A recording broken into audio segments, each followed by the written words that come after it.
இந்திய இராணுவத்தில் பணிபுரியும் போது 2 பிள்ளைகளும் ராவி நதியில் தவறி விழுந்து மரித்து விட்டார்கள். பிறகு அவர் மற்றும் அவர் மனைவி பிள்ளைகள் இழந்த துக்கத்தில் என்ன செய்வது என்று தெரியாமல் தவித்துக் கொண்டு இருக்கும்போது இயேசு கிறிஸ்து தரிசனம் கொடுத்து இருவரும் ஆண்டவருக்கென்று ஊழியம் செய்யும்படி அழைக்கப்பட்டார்கள்.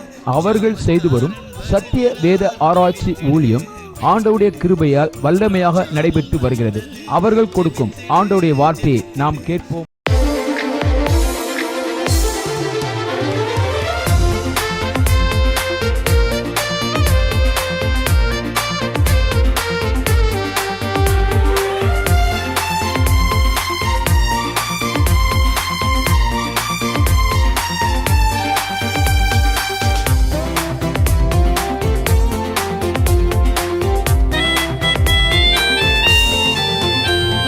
நன்றி நன்றி நன்றி இயேசு நன்மைகள் செய்தார். நன்றி நன்றி நன்றி நன்றி இயேசு நன்மைகள் செய்தார். நன்றி ஆபத்திலும் விபத்திலும் நித்தம் காத்தாரே. நன்றி ஆபத்திலும் விபத்திலும் நித்தம் காத்தாரே. நன்றி அழைத்தவர் உண்மையுள்ளவர், தேவன் அன்பாய் இருக்கிறார்.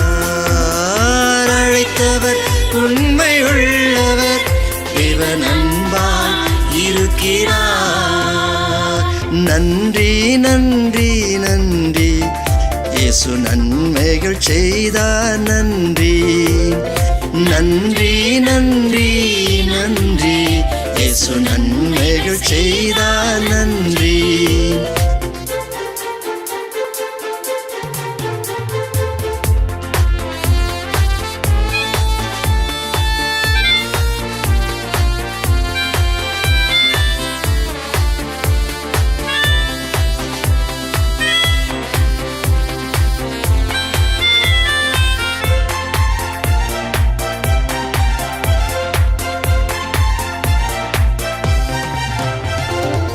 துன்பம் துயரத்தில் துவண்டு கிடந்தேன், இயேசு கண்டென்னை ஆதரித்தார். துன்பம் துயரத்தில் துவண்டு கிடந்தேன், இயேசு கண்டென்னை ஆதரித்தார். ஆலயத்தில் நான் ஆனந்த சத்தத்தோடு தூய ஆவியில் நிரம்பிடுவேன். ஆலயத்தில் நான் ஆனந்த சத்தத்தோடு தூய ஆவியில் நிரம்பிடுவேன். அழைத்தவர் உண்மை உள்ளவர், தேவன் அன்பாய் இருக்கிறார்.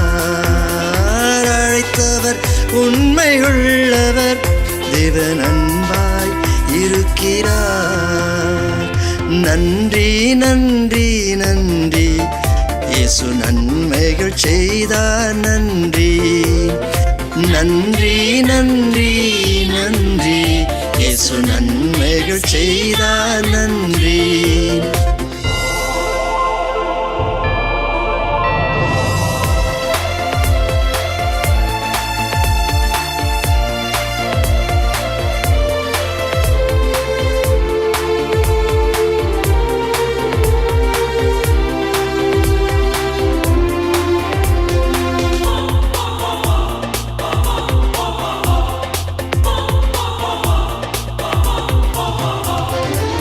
சத்தியத்தை நான் கேட்டதினால் விடுதலை வாழ்வில் அடைந்தேனே.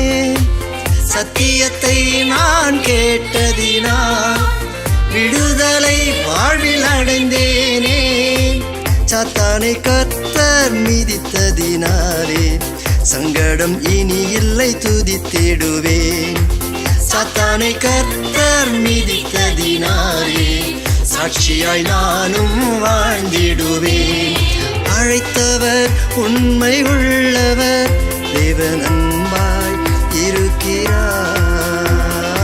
அழைத்தவர் உண்மை உள்ளவர், தேவன் அன்பாய் இருக்கிறார். நன்றி நன்றி நன்றி இயேசு நன்மைகள் செய்தார். நன்றி நன்றி நன்றி நன்றி இயேசு நன்மைகள் செய்தார் நன்றி. ஆபத்திலும் விபத்திலும் நித்தம் காத்தாரே நன்றி. ஆபத்திலும் விபத்திலும் நித்தம் காத்தாரே நன்றி.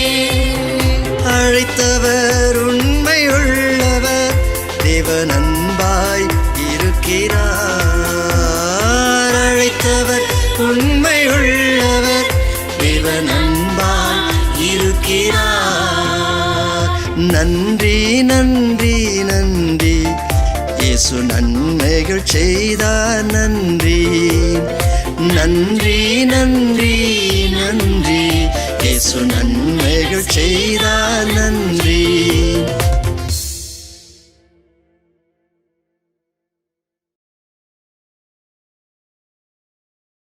எடுத்து வாசிக்கல.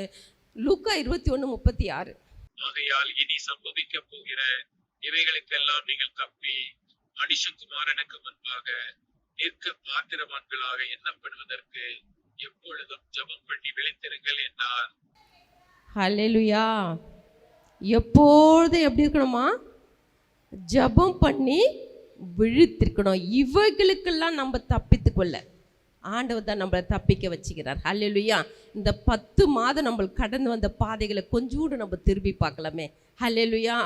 நம்ம எவ்வளோ கண்ணீர், எவ்வளோ போராட்டம், எவ்வளோ நிந்தனை, எவ்வளோ அவமானம், எவ்வளோ நம்ம சகிச்சு சகிச்சு சகிச்சு ஓடி வந்திருக்கோம். இந்த 10ஆவது மாதம் கடைசி வாரத்தில் ஆண்டவர் கொண்டு வந்திருக்கு. நல்ல கைத்தட்டி ஆண்டவருக்கு நன்றி சொல்லலாம்.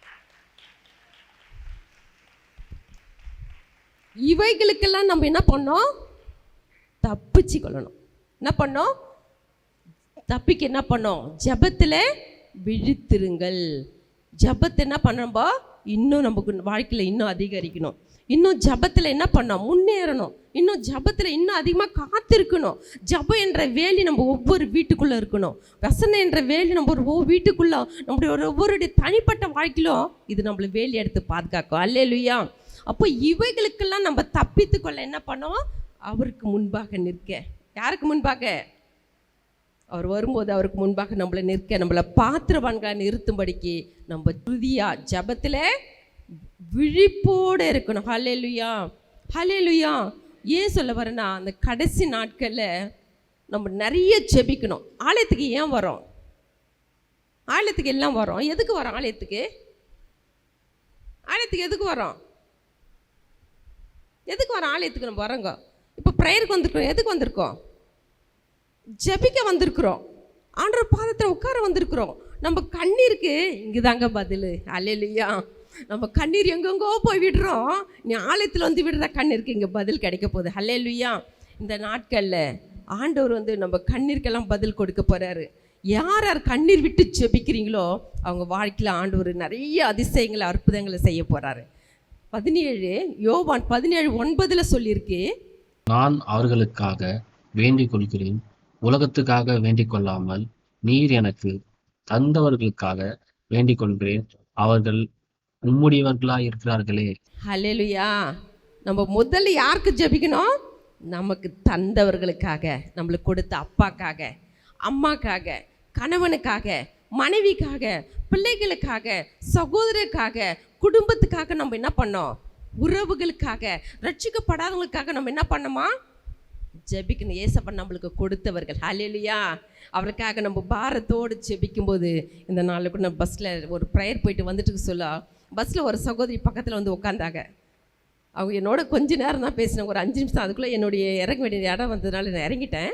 அந்த இடத்துல பாரு ஆண்டவர் பாரு அவங்களுடைய என்னோட பேசுன்னு போயிடுச்சு. கொஞ்ச நேரம் தான் செய்து. அவங்க என்ன வேலை செய்கிறேன்னு கேட்டேன். வீடு க்ளீன் பண்ணுறோமா. அப்படிப்பட்ட வேலை செஞ்சாலும் ஆண்டவர் என் கூட இருக்கிறாருமா அப்படின்னாங்க. சந்தோஷம் சொன்னேன். உங்களுக்காக என்ன ஜெபிக்கணும்னு கேட்டேன். நான் சொன்னேன், எனக்காகவும் ஒரு குறிப்பு இருக்குது, எங்களது ஒளி இருக்குது, அதுக்காக நீ ஜெபம் பண்ணிக்க. உனக்கு என்ன ஜெபம் பண்ணுன்னு சொல்லி கேட்டேன். அவங்க சொன்னாங்க, என்னுடைய மகன் ஒருத்தருக்கான், ஒரு வாலிப பிள்ளை, அந்த பிள்ளைக்காக என்ன பண்ணுங்க நீங்கள்? ஜெபம் பண்ணுங்க. இதே வார்த்தை போன வருஷம் ஆகஸ்ட் மாதம் ஒரு அம்மா இதே போல் பஸ்ஸில் வரும்போது அவங்க பெண்ணுக்கு ஒரு குழந்தை வேணும்னு நான் பக்கத்தில் உட்காரும்போது அவங்க ஒரு இண்டு தான் அதை கொடுத்துட்டு போனாங்க. இந்த வருஷம் அது நிறைவேற்றிருக்கிறார் ஆண்டவர். ஹல்லேலூயா. நான் டெய்லி ஜெபிப்பேன். யாராச்சும் ஒருத்தர் நம்பர் குத்துட்டா, ஒரு பேர் குத்துட்டா, அது என்ன பண்ணும், எல்லாத்தையும் நோட்டில் எழுதி வச்சு தினமும் ஜபத்தில் வைக்கும்போது ஆண்டவர் அதை கிரியை செய்துக்கிட்டே இருக்கிறாரு. இந்த வருஷம் இன்னைக்கு நான் போகும்போது அவங்க நினச்சி நான் அதை சந்தோஷப்பட்டேன். எனக்கு எங்கே போனாலும் என்ன பண்ண, பக்கத்தில் உட்கார கேட்பாங்க, நீங்கள் ஜெபிக்கிறீங்களான்னு கேட்பாங்க, நீங்கள் ஜெபிக்கிறீங்களான்னு கேட்பாங்க. நான் சொன்னேன், நீங்கள் எப்படி தெரியும் நான் ஜெபிக்கிறேன்? நான் கலர் ட்ரெஸ்ஸில் தான் வரேன், எல்லாம் உங்களை மாதிரி தான் நானும் உட்காந்துருக்கேனே, நீங்கள் எப்படி கண்டுபிடிக்கிறேன்னு கேட்டேன். அவங்க சொன்னாங்க, உங்களை பார்க்க சொல்லவே தெரியுதுமா, இந்த குறிப்புக்காக என்ன பண்ணுங்க, ஜெபம் பண்ணுங்க. ஏன் சொல்ல வரேன்னா, நம்ம மேலே இருக்க இயேசு, நமக்குள்ளே இருக்கிற இயேசு எல்லாருக்கும் தெரியுது. ஹல்லேலூயா. நமக்குள்ளே இயேசு இருந்தால் நம்மளை பார்க்குறவங்களாம் இயேசை பார்ப்பாங்க. ஹல்லேலூயா, ஹல்லேலூயா. நம்ம ஒரு பாட்டு பாடி எல்லாம் தேசத்தை குறிச்சே பாடுறதுனால நாங்களும் தேசத்தை குறிச்சே எங்கள் பாட்டு என்ன பண்ணுறோம், பாடுறோம். இந்திய தேசத்தில் எழுப்புதல் வேண்டும், இயேசு சிந்திய ரத்தம் தெளித்திட வேண்டும், ஆத்துமா அறுவடை செய்திட வேண்டும், சீடரை எங்கும் அனுப்பிட வேண்டும், சிலுவை கொடி பறக்கட்டும், சீயோன் ராஜா வருகிறார், சிங்கம் போல நடந்திடு, சிறுநரிகள் ஓடிடும்,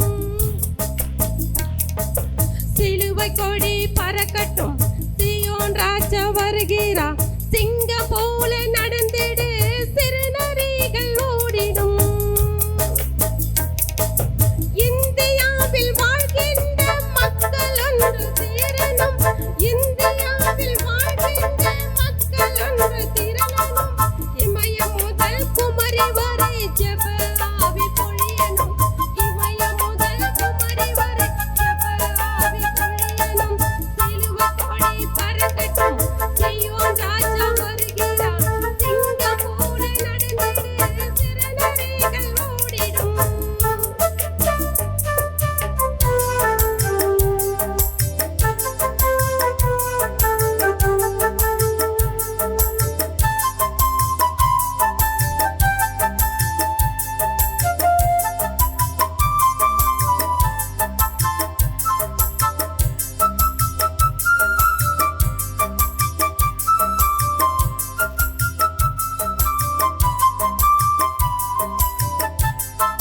சீடனும் ஜாமக்காரன் யுத்த வீரன் எழும்பணும், சீடனும் ஜாமக்காரன் யுத்த வீரன் எழும்பணும், நாடெங்கும் நற்செய்தி திருவசனம் சொல்லணும், நாடெங்கும் நற்செய்தி திருவசனம் விதைக்கணும், சிலுவை கொடி பறக்கட்டும், சீயோன் ராஜா வருகிறார், சிங்கம் போல நடந்திடு, சிறுநரிகள் ஓடிடும்.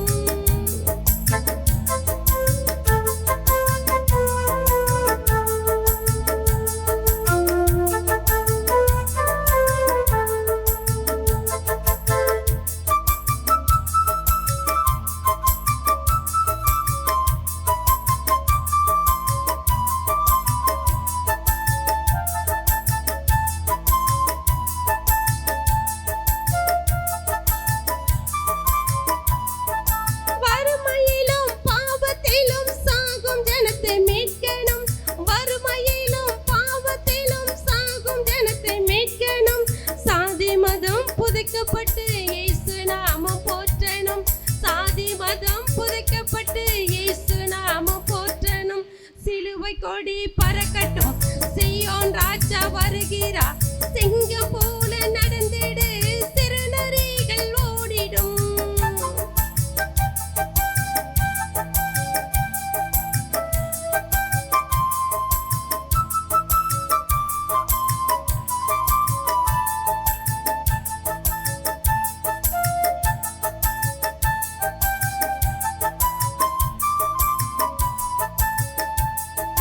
இயேசு கிறிஸ்து வரும்போது எதிர்கொண்டு அழைக்கணும், இயேசு கிறிஸ்து வரும்போது எதிர்கொண்டு அழைக்கணும், பரிசுத்த கூட்டமாக பரலோகம் போகணும், பரிசுத்த கூட்டமாக பரலோகம் போகணும், சிலுவை சிலுவை கொடி பறக்கட்டும், சீயோன் ராஜா வருகிறா, சிங்கம் போல நடந்திடு, சிறுநரிகள் ஓடிடும்.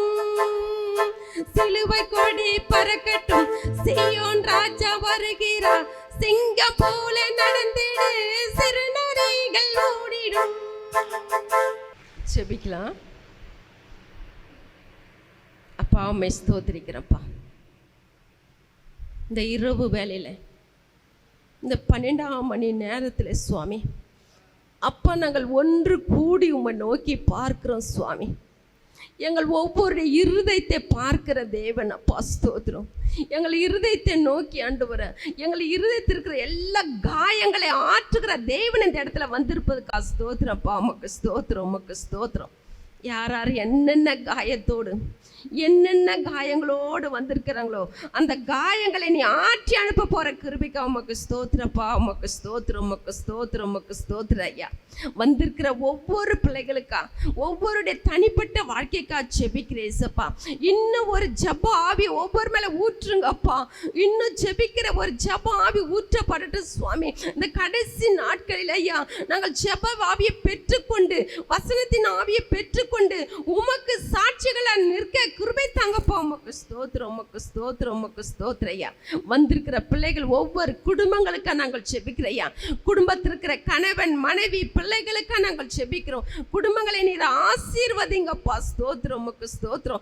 குடும்பங்களை அப்பா ஒரு சமாதானம் பெருகட்டும் ஐயா. உமக்கு ஸ்தோத்திரம். குடும்பங்களை சத்துரு தொடாதபடி அப்பா, பிரச்சனை பிரிவினைகளை கொண்டு வராதபடி ஒவ்வொரு குடும்பத்தையும் சமாதானமா நீர் நடத்தும்படி உங்களுடைய கருத்தில் நாங்கள் ஒப்பு கொடுத்து நாங்கள் ஜெபிக்கிறப்பா. உமக்கு ஸ்தோத்திரம், உமக்கு ஸ்தோத்திரம். ஒவ்வொரு செய்கிற ஊழியங்களுக்கு ஜெபிக்கிறோம். என் பிள்ளைகள் ஊழிய வாஞ்சைகளை இன்னும் விருப்பங்களை கூட்டி கொடுங்கப்பா. ஸ்தோத்திரம். உங்களுடைய ஊழியத்துக்காக ஓட, உங்களுடைய ஊழியத்துக்காக நிற்க, ஊழியக்காரர்களுக்காக ஜெபிக்க தேவன் தாமே இன்னும் கிருபைகளை கூட்டி தரப்போகிற கிருபைக்கா உமக்கு ஸ்தோத்திரையா. உமக்கு ஸ்தோத்திரம், உமக்கு ஸ்தோத்திரையா. பொதுவான வாழ்க்கையிலே சப்பா ஸ்தோத்திரம். அநேகருக்கு ஆண்டவரே உம்மை பற்றி சொல்ல அந்த கிருபையின் ஆவியானவர் இறங்கி ஒவ்வொரு ஞானத்தினால் நிரப்பும்படி உங்களுடைய கருத்தில் ஒப்பு கொடுத்து ஜெபிக்கிறையா. என் தேவன் தாம் இந்த கடைசி நாட்களிலே அப்பா ஸ்தோத்திரையா மற்றவர்களுக்கு உம்மை பற்றி எடுத்து சொல்ல அந்த ஞானத்தை ஒவ்வொருக்கும் கொடுத்து ஞானமா எடுத்து சொல்ல கிருபை தரும்படி உங்களுடைய கருத்தில் ஒப்பு கொடுத்து ஜெபிக்கிறப்பா. உமக்கு ஸ்தோத்திரம், உமக்கு ஸ்தோத்திரம், உமக்கு ஸ்தோத்திரையா. அப்பா வீட்டில் இருக்கிற ஒவ்வொரு சிறு பிள்ளைகளுக்கா ஜெபிக்கிறையா. ஒவ்வொரு சிறு பிள்ளைகளையும் ஆசீர்வதிங்கப்பா. உமக்கு ஸ்தோத்திரம். குழந்தைகளுக்கு எந்த வியாதிகள் வராதபடி, எந்த விக்கினங்கள் வராதபடி ஒவ்வொரு குழந்தையும் பாதுகாக்கப்பட கிருபை தாங்கப்பா. உமக்கு ஸ்தோத்திரம், உமக்கு ஸ்தோத்திரையா. ஒவ்வொரு வாலிப பிள்ளைகளுக்கா ஜெபிக்கிறையா. என் தேவன் ஒவ்வொரு வாலிப பிள்ளைக்கு அந்த பாதுகாப்பை கொடுங்கப்பா. ஸ்தோத்திரம். ஒவ்வொரு வாலிப பிள்ளைகளும் பாவம் தொடாதபடி பரிசுத்தமா தன்னை பாதுகாத்துக் கொள்ள கிருபை தாங்கப்பா. உமக்கு ஸ்தோத்திரம், உமக்கு ஸ்தோத்திரம், உமக்கு ஸ்தோத்திரையா. ஒவ்வொரு வாலிப பிள்ளைகளையா கர்த்தருடைய பயத்தை இருதயத்தில் வையுங்க ஏசப்பா. ஸ்தோத்திரம். கர்த்தருடைய பயம் இல்லாதபடி அப்பா ஸ்தோத்திரம். தன் இஷ்டப்படி சுத்தி கொண்டிருக்கிற ஒவ்வொரு வாலிப பிள்ளைகளை நீ தொட்டு ஆண்டவரே அவளை இன்னும் பரிசுத்தப்படுத்தி உம்முடைய ஆலயத்துக்கு கொண்டு வரும்படி உம்முடைய கரத்தில் ஒப்பு கொடுத்து நாங்கள் ஜெபிக்கிறப்பா. உமக்கு ஸ்தோத்திரம், உமக்கு ஸ்தோத்திரையா. அப்பா உமக்கு ஸ்தோத்திரம். ஒவ்வொரு முதிர் வயதில் உள்ளவர்களுக்கா நாங்கள் ஜெபிக்கிறையா. முதிர் வயதில் உள்ள ஒவ்வொரு நீங்க ஆசீர்வதிங்கப்பா. ஸ்தோத்திரம். அப்பா நான் திக்கற்ற இருக்கிறேனே, எனக்கு யாரும் இல்லை என்று கண்ணீரோடு இருக்கிற பிள்ளைகளே அப்பா உம்முடைய தேவதூரை அனுப்பி அந்த முதியவரை நீர் அப்பா நீ சந்தித்து அவர்களை ஆளுகை செய்ய முடியும், அவர்களோடு பேசும்படி உடைய கருத்தில் ஒப்பு கொடுத்து ஜெபிக்கிறப்பா. ஒவ்வொரு முதியோருக்கு ஆறுதல் சமாதானம் பரத்திலிருந்து தேவதூரை அனுப்பி நீ அவர்களை ஆறுதல் படுத்தும் அப்பா. உமக்கு ஸ்தோத்திரம், உமக்கு ஸ்தோத்திரம் அப்பா. அப்பா ஒவ்வொரு கணவனுக்கா ஜெபிக்கிறேன். ஒவ்வொரு கணவரும் கர்த்தருக்கு பயந்து உண்மை உத்தமா நேர்வழியில நடக்கிறவனாய் அவன் இடது பக்கம் வலது பக்கம் சாயாதபடி நேர்வழியில் நடக்கிற ஒவ்வொரு கணவன்களா மாற கிருபை தாங்கப்பா. ஸ்தோத்திரம். ஒவ்வொரு கணவனும் கர்த்தருக்கு பயந்து பாக்கியவான மாற்றும்படி கரத்துல ஒப்பு கொடுத்து ஜெபிக்கிறப்பா. உமக்கு ஸ்தோத்திரம். ஒவ்வொரு மனைவிக்கா நாங்கள் ஜெபிக்கிறோம். ஒவ்வொரு மனைவிகளும் புத்தியுள்ள ஸ்திரீகளாய் அப்பா எப்போது ஆண்டவரே ஜபத்துல விழுத்திருக்கிறா புத்தியுள்ள ஸ்திரீகளா அப்பா ஸ்தோத்திரம். என்னை எப்போது கையில் வைத்திருக்கிறா காணப்பட கிருபை தாங்கப்பா. அந்த வங்கி எறிகிற அந்த திரி ஆண்டவரே அவளை விட்டு போய் ஆண்டவரே அந்த திரி நல்ல ஆண்டவரே அநேகருக்கு வெளிச்சம் கொடுக்கிற திரியா ஆண்டவரே அந்த அப்பா தீவட்டி எழும்படி கிருபை தாங்கப்பா. ஸ்தோத்திரம். மணவாளன் வரும்போது அப்பா ஸ்தோத்திரையா அந்த கதவை திறக்க ஒவ்வொரு தகுதிப்படுத்துங்கப்பா. உமக்கு ஸ்தோத்திரம், உமக்கு ஸ்தோத்திரம், உமக்கு ஸ்தோத்திரையா அப்பா. உமக்கு ஸ்தோத்திரையா இந்த இரவு வேலையில கூட அப்பா உமக்கு ஸ்தோத்திரையா இந்த அப்பா இந்த நாட்டில் கூட ஏசப்பா அப்பா அப்பா ஸ்தோத்திரையா என் தேவனுடைய மன கண்களை திறந்து தரும்படி உங்களுடைய கருத்தில் ஒப்பு கொடுத்து நாங்கள் ஜெபிக்கிறோம். அவர்கள் ஆண்டவரே உம்மை ஜீவனுள்ள தேவனாக்கி உம்மை நோக்கி பார்க்க அவள் வாய்களை திறக்கும்படி உங்களுடைய கருத்தில் நாங்கள் ஒப்பு கொடுத்து நாங்கள் ஜெபிக்கிறோம்ப்பா. உமக்கு ஸ்தோத்திரம், உமக்கு ஸ்தோத்திரம், உமக்கு ஸ்தோத்திரம், உமக்கு ஸ்தோத்திரம் ஐயா. இந்த இரவு வேலை கூட அப்பா வியாதியின் படுக்கையில் உள்ள பிள்ளைகளுக்காக ஜெபிக்கிறேன் ஏசப்பா. வீடுகளிலோ ஹாஸ்பிட்டலோ வியாதியின் படுக்கையில் இருக்கிற என் பிள்ளைகளுக்கு இப்பொழுதே உங்களுடைய அன்பின் கரத்தை நீட்டி சுகத்தை கட்டளிடுங்கப்பா. உமக்கு ஸ்தோத்திரம், உமக்கு ஸ்தோத்திரம் ஐயா. எந்தெந்த பிள்ளைகள் ஐயா படுக்கையில் இருக்கிறாங்களோ வீட்டிலேயோ ஹாஸ்பிட்டலையோ படுக்கையில கண்ணீரோடு இருக்கிற பிள்ளைகள் கண்ணீரை நீ துடைத்து அவளுக்கு சுகத்தை நீ கட்டளையிட போகிற கிருபைக்கு உமக்கு ஸ்தோத்திரம், உமக்கு ஸ்தோத்திரம், உமக்கு ஸ்தோத்திரம் ஐயா. அப்பா இந்த நாளில் கூட அருமையானவர்களை இழந்து கணவனை இழந்து மனைவி இழந்து பிள்ளைகளை இழந்து பெற்றோரை இழந்து ஆண்டவரே உறவுகளை இழந்து கண்ணீர் வடிக்கிற என் பிள்ளைகளுக்கு நீர் ஆறுதலை கட்டளையிடுங்கப்பா. உமக்கு ஸ்தோத்திரம்ப்பா, ஸ்தோத்திரம். இழப்பின் மத்தியில் என் ஜனங்கள் ஐயா இந்த நாட்களில் அதிகமான பேர் பெருகி கொண்டிருக்கிறாங்கப்பா. இழப்பின் மத்தியில் கண்ணீர் வடிக்கிறாங்கப்பா. அவர் கண்ணீருக்கு நீரே ஆறுதலின் தேவனா இருந்தாலும் ஆறுதல் படுத்துங்கப்பா. உமக்கு ஸ்தோத்திரம், உமக்கு ஸ்தோத்திரம் அப்பா. நீ ஆறுதல் படுத்துங்கப்பா. உமக்கு ஸ்தோத்திரம், உமக்கு ஸ்தோத்திரையா. எங்கள் வாலிப பிள்ளைகள் ஐயா எத்தனை பிள்ளைகளுக்கு இந்த வேலையிலே என்று ஆண்டவரே அப்பா பிரச்சனை போராட்டத்தோடு இருக்கிறாங்களே ஏசப்பா. நிறைய படித்து விட்டு பிள்ளைகளுக்கு நல்ல வேலை கிடைக்காது இருக்கிற பிள்ளைகள் நல்ல வேலைகள் கிடைக்கட்டும் ஐயா. உமக்கு ஸ்தோத்திரம், உமக்கு ஸ்தோத்திரம் ஐயா அப்பா. உமக்கு ஸ்தோத்திரம், உமக்கு ஸ்தோத்திரம் ஐயா. இந்த நாட்களில் அப்பா பிரிந்திருக்கிற குடும்பங்களுக்காக நாங்கள் ஜெபிக்கிறப்பா. எத்தனை குடும்பங்கள் பிரிஞ்சிருக்குதப்பா. குடும்பங்களில் சத்ருவானவன் குடும்பத்துக்குள்ள போய் கணவன் மனைவிக்குள்ள பிரச்சனையை கொடுத்து பிரிந்திருக்கிற குடும்பங்களை ஒன்று சேர்க்கும்படி உடைய கருத்துல ஒப்பு கொடுக்கிறேன் ஏசப்பா. என் பிள்ளைகள் கணவன் ஒரு பக்கம் மனைவி ஒரு பக்கம் உடைய கண்ணீரை துடைத்து அந்த குடும்பங்களை நீ ஒன்றுபடுத்துங்கப்பா. உமக்கு ஸ்தோத்திரம், உமக்கு ஸ்தோத்திரம் ஐயா அப்பா. உமக்கு ஸ்தோத்திரம் அப்பா. அப்பா திருமணமாகாத அப்பா இருக்கிற பிள்ளைகளுக்காக நாங்கள் ஜெபிக்கிறப்பா. ஏற்ற வேலையில் அப்பா ஆதாமுக்கு ஏற்ற ஏவாளுக்கு ஏற்ற ஆதாமை நீ கொண்டு வரும்படி உடைய கருத்துல நாங்கள் ஒப்பு கொடுத்து நாங்கள் ஜெபிக்கிறப்பா. உமக்கு ஸ்தோத்திரம், உமக்கு ஸ்தோத்திரம் ஐயா அப்பா. உமக்கு ஸ்தோத்திரம், உமக்கு ஸ்தோத்திரம், உமக்கு ஸ்தோத்திரம் ஐயா அப்பா. கர்ப்பத்தின் கனிக்கா கண்ணீர் வடிக்கிற பிள்ளைகளுக்காக நாங்கள் ஜெபிக்கிறப்பா. என் தேவன் தாமே அவர் கர்ப்பத்தின் கனியை நீர் கொடுக்க போகிற கிருபைக்கா ஸ்தோத்திரம் ஐயா. அவருடைய கண்ணீருக்கு நீ பதில் கொடுக்க போகிற கிருபைக்கா ஸ்தோத்திரம் ஐயா. அண்ணாலே நினைத்தீர்களே ஏசப்பா. நீர் என் அருமை பிள்ளைகளை நினைத்து கர்ப்பத்தின் கனியை கொடுத்து ஆசீர்வதிங்கப்பா. உமக்கு ஸ்தோத்திரம், உமக்கு ஸ்தோத்திரம். இது கர்த்தரால் வரும் சுதந்திரம் என்று சொல்லி நாங்கள் பார்க்கிறோமே. அந்த சுதந்திரம் அந்த பிள்ளைகள் கொடுக்க போகிற கிருபைக்கா உமக்கு ஸ்தோத்திரம் ஐயா. உம்மை நன்றியோடு ஸ்தோத்திரிக்கிறையா. இந்த நாள் கூட அப்பா மந்திரத்தினால் எத்தனை குடும்பங்கள் பாதிக்கப்பட்டிருக்கப்பா.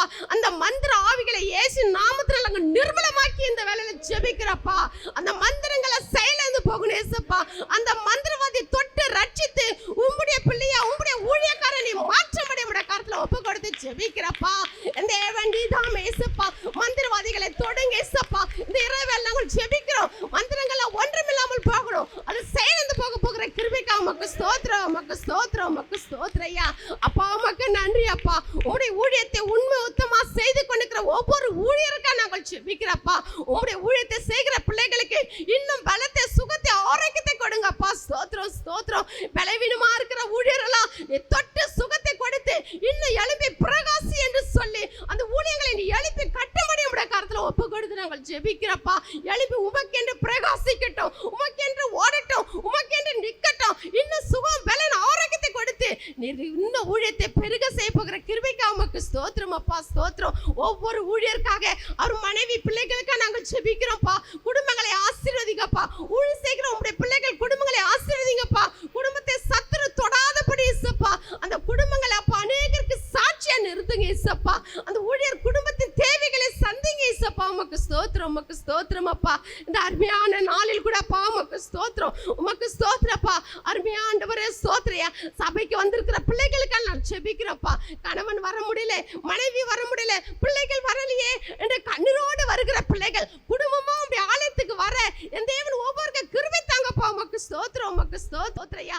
குடும்பமா வந்து ஆலயத்துக்கு வரணும்ப்பா. குடும்பத்து தடைகள் நிர்மலமாகட்டும் ஐயா. என் தேவனை கொண்டு வர போகிற கிருபைக்கா உமக்கு ஸ்தோத்திரம், உமக்கு ஸ்தோத்திரம், உமக்கு ஸ்தோத்திரம் ஐயா. இந்த கடைசி நாட்களிலே அப்பா உமக்கு ஸ்தோத்திரம். அப்பா பொல்லாத வியாதிகள் என் ஜனங்களை வாட்டி வதைத்து கொண்டிருக்கு ஏசப்பா. எங்க பார்த்தாலும் வியாதியின் போராட்டத்தில் என் ஜனங்கள் வாழ்ந்து கொண்டிருக்கிறாங்கப்பா. அந்த பொல்லாத வியாதிகளா கடிந்து நாங்கள் அப்புறப்படுத்தி செபிக்கிறப்பா. இந்த இரவு வேலையில அப்பா ஸ்தோத்திரம், அது எரிக்கிற அது சாம்பலா மாறி போகட்டும் ஐயா. அந்த பொல்லாத வியாதிகளை நிர்மூலமாக்கி போகட்டும் ஐயா. நல்ல என் ஜனங்களுக்கு சுகத்தை தாங்க, பலத்தை கொடுங்க, ஆரோக்கியத்தை கொடுங்க அப்பா. உமக்கு ஸ்தோத்திரப்பா, ஸ்தோத்திரம், உமக்கு ஸ்தோத்திரம் ஐயா. அப்பா ஒரு கூட்டப்பா விக்கிரகத்துக்கும் விபச்சாரத்துக்கும் ஓடிக்கொண்டிருக்கிற ஜனங்களுக்காக நாங்கள் ஜெபிக்கிறப்பா. என் தேவன் தாமே அவரை தொட்டு அவரை ரட்சித்து உம்முடைய பிள்ளையை நீ மாற்றப்படி உம்முடைய கருத்துல ஒப்பு கொடுத்து நாங்கள் ஜெபிக்கிறப்பா. உமக்கு ஸ்தோத்திரப்பா, உமக்கு ஸ்தோத்திரம், உமக்கு ஸ்தோத்திரம், உமக்கு ஸ்தோத்திரம் ஐயா. இந்த நாள்ல வந்திருக்கிற பிள்ளைகளுக்கு அப்பா ஸ்தோத்திரம். ஒவ்வொரு பிள்ளைகளோட தேவைகள் சந்திக்கப்படணும் ஐயா. என்னென்ன தேவைகளோடு வந்தாங்களோ அந்த இருதயத்தின் எண்ணங்களை நீர் தாமே அப்பா ஸ்தோத்திரம் ஆசீர்வாதத்தை தரப்போகிற கிருபைக்கு உமக்கு ஸ்தோத்திரம், உமக்கு ஸ்தோத்திரம், உமக்கு ஸ்தோத்திரம் ஐயா. அருமையா கொடுத்த ஊழியருக்கா நாங்கள் ஜெபிக்கிறோம். அவர் மனைவிக்காக, அவர் கொடுத்த பிள்ளைகளுக்காக ஸ்தோத்திரம். ஊழியரை மனைவி பிள்ளைகளை நீங்க ஆசீர்வதித்து அவர் செய்கிற அந்த ஊழியத்தை இன்னும் மென்மேல ஆண்டவரே இது அதிகரிக்கும்படியா, இன்னும் இந்த ஊழியங்கள் இன்னும் பெருகும்படியா, இந்த ஊழியத்தின் தேவைகள் சந்திக்கப்படும்படியா தேவன் பொறுப்பெடுங்கப்பா. உமக்கு ஸ்தோத்திரம், உமக்கு ஸ்தோத்திரம். பிதாவானவர் அந்த ஊழியக்கார குடும்பத்தை நீ கனம் பண்ணி கொண்டிருக்கிற கிருபைக்கா ஸ்தோத்திரையா. இந்த நாள்ல வந்திருக்கிற ஒவ்வொரு ஊழியருக்கா நாங்கள் ஜெபிக்கிறோம். உங்களுடைய ஊழியத்தை செய்கிற பிள்ளைகள் இன்னும் ஆண்டவரே இன்னும் உமக்கென்று பிரகாசிக்க ஒவ்வொரு ஒப்பு கொடுத்து நாங்கள் ஜெபிக்கிறப்பா. உமக்கு ஸ்தோத்திரப்பா, உமக்கு ஸ்தோத்திரம், உமக்கு ஸ்தோத்திரம், உமக்கு ஸ்தோத்திரையா. இந்த நாள்ல ஏசப்பா வந்த பிள்ளைகளுக்கு நன்றி, வர தடைப்பட்ட பிள்ளைகளுக்கா நாங்கள் ஜெபிக்கிறப்பா. என் தேவன் எந்த நோக்கத்தோடு வரவில்லையோ அந்த நோக்கத்திலே மூலம் அப்பா ஸ்தோத்திரம் அவர்களோட நீங்க பேசுங்கப்பா ஸ்தோத்திரம். இந்த இரவெல்லாம் பாதத்துல அமர்ந்து ஜெபிக்க கிருபை தாங்கப்பா. உமக்கு ஸ்தோத்திரம், உமக்கு ஸ்தோத்திரப்பா. அந்த நாளில் கூட அடியானை கூட தாழ்த்தி ஒப்பு கொடுக்குறப்பா. எங்களை கூட அப்பா ஸ்தோத்திரம் எந்த நோக்கத்தோடு இந்த இடத்துல கொண்டு வந்தீங்களோ அந்த நோக்கத்தை நிறைவேற்ற போகிற கிருபைக்கா ஸ்தோத்திரம். இந்த நாளில் உங்களுடைய வார்த்தை கொண்டு எங்களை பலப்படுத்துங்கப்பா. உங்களுடைய ஜீவனுள்ள வார்த்தை ஆண்டவரே அக்னியான வார்த்தை பட்டயம் போல வார்த்தையை கொண்டு ஒவ்வொரு இருதயத்தையும் பலப்படுத்தி ஸ்திரப்படுத்தி அனுப்ப போகிற கிருபைக்கா ஸ்தோத்திரம், ஸ்தோத்திரம், ஸ்தோத்திரம், ஸ்தோத்திரம் அப்பா. உங்கள் ஒவ்வொரு தாழ்த்துக்கிறப்பா. எந்த சோர்வுகளோ எந்த தூக்கத்தின் ஆவியோ எதுவும் இந்த இடத்துல வராது. இந்த இடம் முழுதும் ரத்தத்தை நாங்கள் தெளிக்கிறப்பா ஸ்தோத்திரம். ஒவ்வொருக்கு நல்ல உற்சாகத்தை தாங்கப்பா. உங்களுடைய பாதத்துல காத்திருந்து ஜெபிக்கிற நல்ல ஒரு ஜெப ஆவியை ஒவ்வொரு மேல ஊற்றமாப்பா. உமக்கு ஸ்தோத்திரம், உமக்கு ஸ்தோத்திரம் அப்பா. உமக்கு பயந்து நடக்கிற பிள்ளைகள், கர்த்தருக்கு பயந்தவர்கள் அப்பா ஸ்தோத்திரம் ஒவ்வொரு நாளும் திட நம்பிக்கையா இருப்பார்கள் சொல்லி நாங்கள் பார்க்கிறோம். உங்களுடைய நம்பிக்கையில நாங்கள் ஒவ்வொரு நாளும் வாழ என் தேவனை கொடுத்த எல்லா கிருபைக்கா ஸ்தோத்திரம், ஸ்தோத்திரம், ஸ்தோத்திரையா. இந்த இடத்துக்காக நாங்கள் ஜெபிக்கிறோம். இந்த இடத்தை சுற்றியுள்ள எல்லாருக்கா நாங்கள் ஜெபிக்கிறோம். என் ஜனங்கள் கண்கள் திறக்கப்படணும் ஏசப்பா. என் கண்கள் திறக்கப்படணும்ப்பா. தூங்கி இருக்கிற கண்கள் திறக்கப்படணும் ஏசப்பா. இந்த இடத்தை ஒரு ஒளி வீசணும் அப்பா, ஒரு வெளிச்சம் வீசணும் அப்பா. அதை காண்கிற பிள்ளைகள் அப்பா, இதை சுற்றியுள்ள பிள்ளைகள்லாம் இந்த சபைக்கு ஓடி வரும்படி கிருபை தாங்கப்பா. ஸ்தோத்திரம், ஸ்தோத்திரம். இந்த சபை நிரம்பி வழியணும்ப்பா, நிரம்பி வழியணும். ஆத்து மக்களால் நிரம்பி வழியணும். இந்த கடைசி நாட்களே அப்பா ஸ்தோத்திரம் எங்க போனாலும் கண்ணீருக்கு பதில் இல்லை. இந்த இடத்துல தான் அந்த பதில் உண்டு. எல்லாரும் ஓடி வர போகிற கிருபைக்கா ஸ்தோத்திரம், ஸ்தோத்திரம், ஸ்தோத்திரம் அப்பா. அப்பா உமக்கு ஸ்தோத்திரம் ராஜா. உமை நன்றியோடு உமை ஸ்தோத்திரிக்கிறையா அப்பா. அந்த நடு ஜாமத்தில் உமை நோக்கி பார்க்க எசப்பா நீர் கொடுத்த கிருபைக்கா நன்றி அப்பா. நன்றி, நன்றி, நன்றி. எங்கள் தேசத்தின் மேல் மனம் இருங்கப்பா. எங்கள் தேசத்தின் மேல் மனம் இருங்கப்பா. எங்கள் தேசத்தை ஆண்டவரே உம்முடைய கருத்தை நாங்கள் ஒப்பு கொடுத்து ஜெபிக்கிறப்பா. உமக்கு ஸ்தோத்திரம். எங்கள் தேசத்தை நீர் ஆளுகை செய்யுங்கப்பா. தேசத்தை ஆண்டவரே எங்கள் தேசத்து மினிஸ்டர்லாம் நீங்க ஆளுகை செய்யுங்கப்பா. எங்கள் தேசத்துக்கு துறைகளை நீங்க ஆளுகை செய்யுங்கப்பா. எங்கள் தேசம் முழுவதும் நீர் ஆளுகை செய்யும்படி உம்முடைய ஆளுகைக்கு எங்கள் தேசத்தை நாங்கள் அர்ப்பணித்து ஜெபிக்கிறப்பா. ஒப்பு கொடுத்து ஜெபிக்கிறப்பா. நீரே ஆளுகை செய்யுங்கப்பா. நீர் ஆளுகை செய்ய போற கிருபைக்கா ஸ்தோத்திரம், ஸ்தோத்திரம், ஸ்தோத்திரம், ஸ்தோத்திரம் ஐயா. இந்த இரவு வேலை கூட ஏசப்பா வாகனத்துல போகிற வருகிற பிள்ளைகளுக்கா நாங்கள் ஜெபிக்கிறப்பா. யாருக்கு எந்த அசம்பால் நடக்க கூடாது ஏசப்பா. ஒவ்வொரு பிள்ளைகளும் சுகமா போய் சுகமா திரும்பி வரணும் ஐயா. ஒவ்வொரு மேல் ரத்தத்தை தெளிக்கிறப்பா. உமக்கு ஸ்தோத்திரம். பிள்ளைகள் போகல வருகல உங்களுடைய பாதுகாப்பு உண்டாகட்டும் ஐயா. உமக்கு ஸ்தோத்திரம். உங்களுடைய தேவத்தூர்ல வைத்து பாதுகாத்துக் கொள்ளுங்கப்பா. உமக்கு ஸ்தோத்திரம், உமக்கு ஸ்தோத்திரம், உமக்கு ஸ்தோத்திரப்பா. உமக்கு நன்றி அப்பா, நன்றி நன்றி நன்றி நன்றியோடு ஸ்தோத்திரிக்கிறப்பா. இந்த அருமையான வாழ்ல கூடப்பா ஸ்தோத்திரம். இந்த நாள்லப்பா இயற்கையெல்லாம் நீ சாதகமாக்கி கொடுத்தீங்களே, உமக்கு ஸ்தோத்திரம் ஐயா. இன்னும் நீ சாதகமாக்கி கொடுங்கப்பா. இந்த பிரேயர் முடியும் வரை நீர் எங்களோடு இருந்து இந்த நாள் எங்களை பலப்படுத்தி எங்களோடு பேசி கிருபை நான் நிரப்பி நீ அனுப்ப போற கிருபைக்கா ஸ்தோத்திரம். கிருபை உள்ள வார்த்தைகள் அப்பா நாங்கள் கேட்டு பலன் அடையணும். கிருபை தாங்க, பொறுப்பெடுங்க, வழி நடத்துங்க. துதிக நமக்கு ஒரு கெடுக்கும் ஜீவனோட நல்லா தகப்பனே. ஆமேன் ஆமேன். கர்த்தருடைய நாமத்திற்கு மகிமை உண்டாவதாக. இந்த இரவு ஜெப நேரத்திலே வந்திருக்கிற உங்கள் யாவருக்கும், என் அழைத்த அருமையான போதகருக்கும், விசேஷமாக உடன் ஊழியர்களுக்கும், அநேக ஊழியர்கள் தேவனுடைய சமூகத்தில் வந்திருக்கிறாங்க. உங்கள் யாவருக்கும் எங்கள் குடும்பத்தின் சார்பாக நன்றியை தெரிவித்துக் கொள்கிறேன். ஒரு நிமிடம் நாம் எழுந்து நிற்கலாம். ஏனென்றால் தூக்கத்தின் ஆவி இந்த 3ஆம் ஜாமத்தில் வந்திருக்கிறோம். அல்லேலூயா. எப்பவுமே வார்த்தையை கேட்கும் போது பிசாசு தந்திரமாய் நம்முடைய செவிகளை, நம்முடைய மனதை அவன் என்ன செய்வான்? மூடுவான். அல்லேலூயா. அதனால் ஒரு நிமிடம் நம் கரங்களை உயர்த்தி, ஆண்டவரே எங்கள் மேல் மனம் இறங்கி வாங்கப்பா, உம்முடைய வல்லமை எங்கள் மேல் இறங்கி வரட்டும், பரிசுத்த ஆவியினுடைய அபிஷேகம் எங்களை தொடட்டும் ஆண்டவரே. எங்கள் ஆவி, ஆத்மா, சரீரங்களை, நாடி நரம்புகள், எலும்பு பகுதி, எல்லா நாடி நரம்பில் உம்முடைய வல்லமை பாய்வதாக, ஒவ்வொருக்குள்ள நம்முடைய வல்லமை இறங்குவதாக, சுகமாக்க வல்லமை இறங்குவதாக. இங்கிருந்து நாங்கள் போகும்போது ஒரு விடுதலையோடு போகணும் ஆண்டவரே. எங்கள் ஆவியில் ஒரு விடுதலை, ஆத்துமால விடுதலை, சரீரத்தில் விடுதலை, குடும்பத்தில் விடுதலை, எங்கள் பட்டணத்தில் விடுதலை. ஆவியானவரே பொறுப்பெடுங்கப்பா. ஆண்டவரே, நாங்கள் வார்த்தையை கேட்க போகிறோம். உங்களுடைய வார்த்தை எங்களுக்கு நேராக வரட்டுமாப்பா. அந்த வார்த்தையின்படி நாங்கள் வாழ ஒப்பு கொடுக்கிறோம் ஆண்டவரே. அந்த வார்த்தையின்படி நான் வாழ்ந்து காட்ட எங்களுக்கு உதவி செய்யுங்கப்பா ஆண்டவரே. அநேகருக்கு முன்பாக எங்களை சாட்சியாய் நிறுத்துங்க ஆண்டவரே.